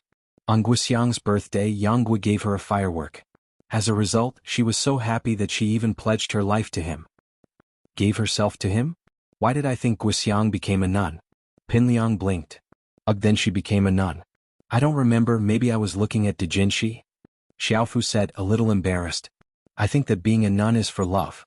Anyway, it'll definitely work. You're saying that I should light a firework too? Pin Liang asked. Yeah, Liang bro, haven't you heard of the Flare Silverflower Nightless Club? We'll give Mingyao a Flare Silverflower Nightless Club. Xiaofu said. Alright, it's settled then. I'll go buy a sapling. Pin Liang thought that it was a good idea. It was much easier than writing a letter of blood. At least he wouldn't have to hurt himself with the Flare Silverflower Nightless Club. This sapling needs to be special too. It can't be the same as the others. If it's the same, then we won't be able to show how special we are. Xiaofu said. Alright, I'll do some research and get an imported sapling. Pin Liang was very excited. Xiaofu had finally come up with a good idea. Liang bro, should we tell Xiao Xiao Lil Sis about this? She's the big sis of our class now after all. We should at least tell her about this big thing we're doing, right? Xiaofu reminded. That's right, we should tell her about this in case Xiao Lil Sis has some plans against Lin Yi. It'd be bad if there were any conflicts. After school, Pinliang invited Xiao to a corner of the school field, preparing to tell her about what Xiaofu had told him. Xiao patiently listened to Xiaofu's explanation. She wasn't interested in whether or not Pinliang was going after Mengyao. Her target was Lin Yi. That's it? What does that have to do with me? Xiao frowned. I thought you guys thought of a way to humiliate Lin Yi. Humiliating Lin Yi? Little sister Xiao, didn't you want to teach him a lesson? Why are you humiliating him again? Pinliang paused. He'd thought that Xiao and Lin Yi had some sort of deep grudge, but it didn't seem like it. Why do you care what I want to do? Xiao humphed. I've embarrassed myself to death today, so I'm going to embarrass him. If that's the case, I have an idea. Gao Xiaofu's eyes lit up. What plan? Xiao looked at this useless advisor, not sure what he could say. Aren't we going to create a firework silver flower never sleeps? There'll be fireworks and firecrackers, and we'll give you a string of firecrackers, and you secretly hang them on Lin Yi's butt. Light it up and Lin Yi's butt. He'll be as humiliated as you can imagine. Xiaofu wasn't good at other things, but he could come up with some dirty tricks. Xiao started thinking about the feasibility of this plan. If done correctly, it was a good idea. Secretly hang the firecrackers on Lin Yi's back without him noticing, and when Pinliang lit up the fireworks, they'd secretly light the firecrackers on Lin Yi's back, pretending that it was an accident. Even if Lin Yi wanted revenge, he wouldn't be able to find any evidence, would he? Little sister Xiao, I think Xiaofu's idea isn't bad. Pinliang naturally hated Lin Yi to the bone, and so he encouraged Xiao to do it the moment he heard that it could humiliate Lin Yi. Oh, I'll think about it. Xiao wasn't as confident as Pinliang was. She needed to study the possibilities of this plan. Yao, are we going to plant trees tomorrow? Yushu was looking forward to this event. In fact, she was looking forward to anything new and interesting. Of course we're going. A few years later, when we've all graduated, gotten married and had kids, we'll bring them to visit our alma mater. We'll tell them that this is where their mom went to. It should be very educational. Mengyao nodded seriously. Oh, then will our kids have the same dad? Yushu asked. Shoo. Mengyao glared at Yushu. She really wanted to crack open her best friend's skull and see what was inside. How could Yushu turn something as serious as this into a farce just like that? Oh? Yushu blinked. Open your mouth, Mengyao ordered. No, never. Yushu shook her head. Why? Mengyao paused. Yushu had always been an obedient girl. You pulled my tongue out, it hurts. Yushu said. You know it hurts and you're still talking nonsense? Mengyao humphed. Then I won't talk about it next time, Yushu promised. You always say next time. How many times will there be next time? Mengyao didn't believe Yushu at all. Yao, the original meaning of this sentence is tomorrow after tomorrow. How many times will there be tomorrow? Yushu said. Oh, then tomorrow it is. It's more or less the same. Who cares about tomorrow? Shu, you're changing the topic again. Mengyao was speechless. Yushu had almost gotten away with it again. Hee. Yushu stuck her tongue out. Let's not talk about it for so long. We haven't gotten the saplings yet. Let's go buy some? All right. Mengyao forgave Yushu for now. She had to learn to be tolerant with a best friend like this. Take a step back. Otherwise, she'd die of anger 10 times a day. Go get Lin Yi and tell him to drive with us. We can't fit the saplings in the car. Okay. She'll bro. Yushu called Lin Yi at the top of her lungs. Lin Yi had gone back to her room after seeing Yushu and Mengyao bickering. She was already used to the two's behavior, so she wasn't surprised at all. Lin Yi heard Yushu's call and walked out of the room. What is it? She'll bro, I want to eat shark meat again. Yushu said. Mengyao almost fell off the sofa. Didn't she ask him to go buy saplings? Why was the shark meat involved again?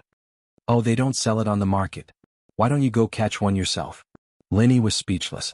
Shark meat wasn't that tasty. Why did this Miss Chen like it? Chapter 426. Chapter 426 Tree Shopping. Shu. Aren't we going out to buy saplings? Mengyao said through gritted teeth, holding back the urge to faint. Right. Then let's buy saplings first. Yushu nodded. Lin Yi, we're going out to buy saplings and the car's pretty big. Should we go in your car? Mengyao didn't let Yushu do it for her this time. She didn't really want to talk to Lin Yi, but she didn't know what to say after Lin Yi got into trouble with Xiao today. She was a little embarrassed. She was the one who'd caused all this trouble, and yet she'd asked Shu to text Lin Yi and ask if he was messing around. All right. Lin Yi nodded. How could he say no to the miss? Lin Yi asked, Are we leaving now? Yeah, we're leaving now. Meng Yao stood up and pulled Yushu along, getting ready to leave with Lin Yi. It was the first time the Miss and Miss Chen had been in Lin Yi's broken car, and they couldn't help but gasp at how broken it was. Shield bro, this car of yours, it can still be driven? Yushu couldn't understand how a car like this could still move, and it was moving pretty fast too. You know now whether it can drive or not, right? Lin Yi smiled. A follower like me would be lucky to have a broken car to drive. I'll give you my car then. I don't like driving anyway, Yushu said seriously. Meng Yao felt a little embarrassed. Lin Yi was her follower and he didn't even have a car. Who knew what junkyard he'd gotten it from? She coughed. Lin Yi, I'll tell Faubert to buy you a business car tomorrow. It's fine, I'm pretty used to it. Lin Yi wasn't expecting the miss to be this sensitive. He just said it casually and she wanted to buy him a car. Oh.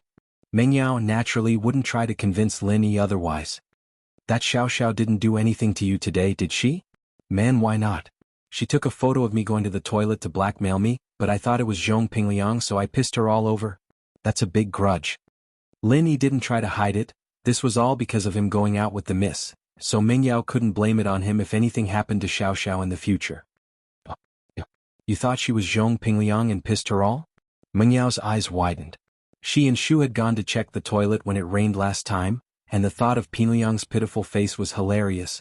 But how embarrassing would it be if it were a girl? Meng Yao's eyes were wide open. She'd gone to the toilet with Shu last time when it rained, and thinking about Zhong Pingliang's pitiful state was quite funny. But how embarrassing would it be if it were a girl? Meng Yao could imagine that if it were her, she'd probably want to die. There was no way Xiao Xiao would just let it go. Lin Yi didn't mind. Let her be. She'll leave when she's tired of revenge. She's just a little girl. Lin Yi didn't really care.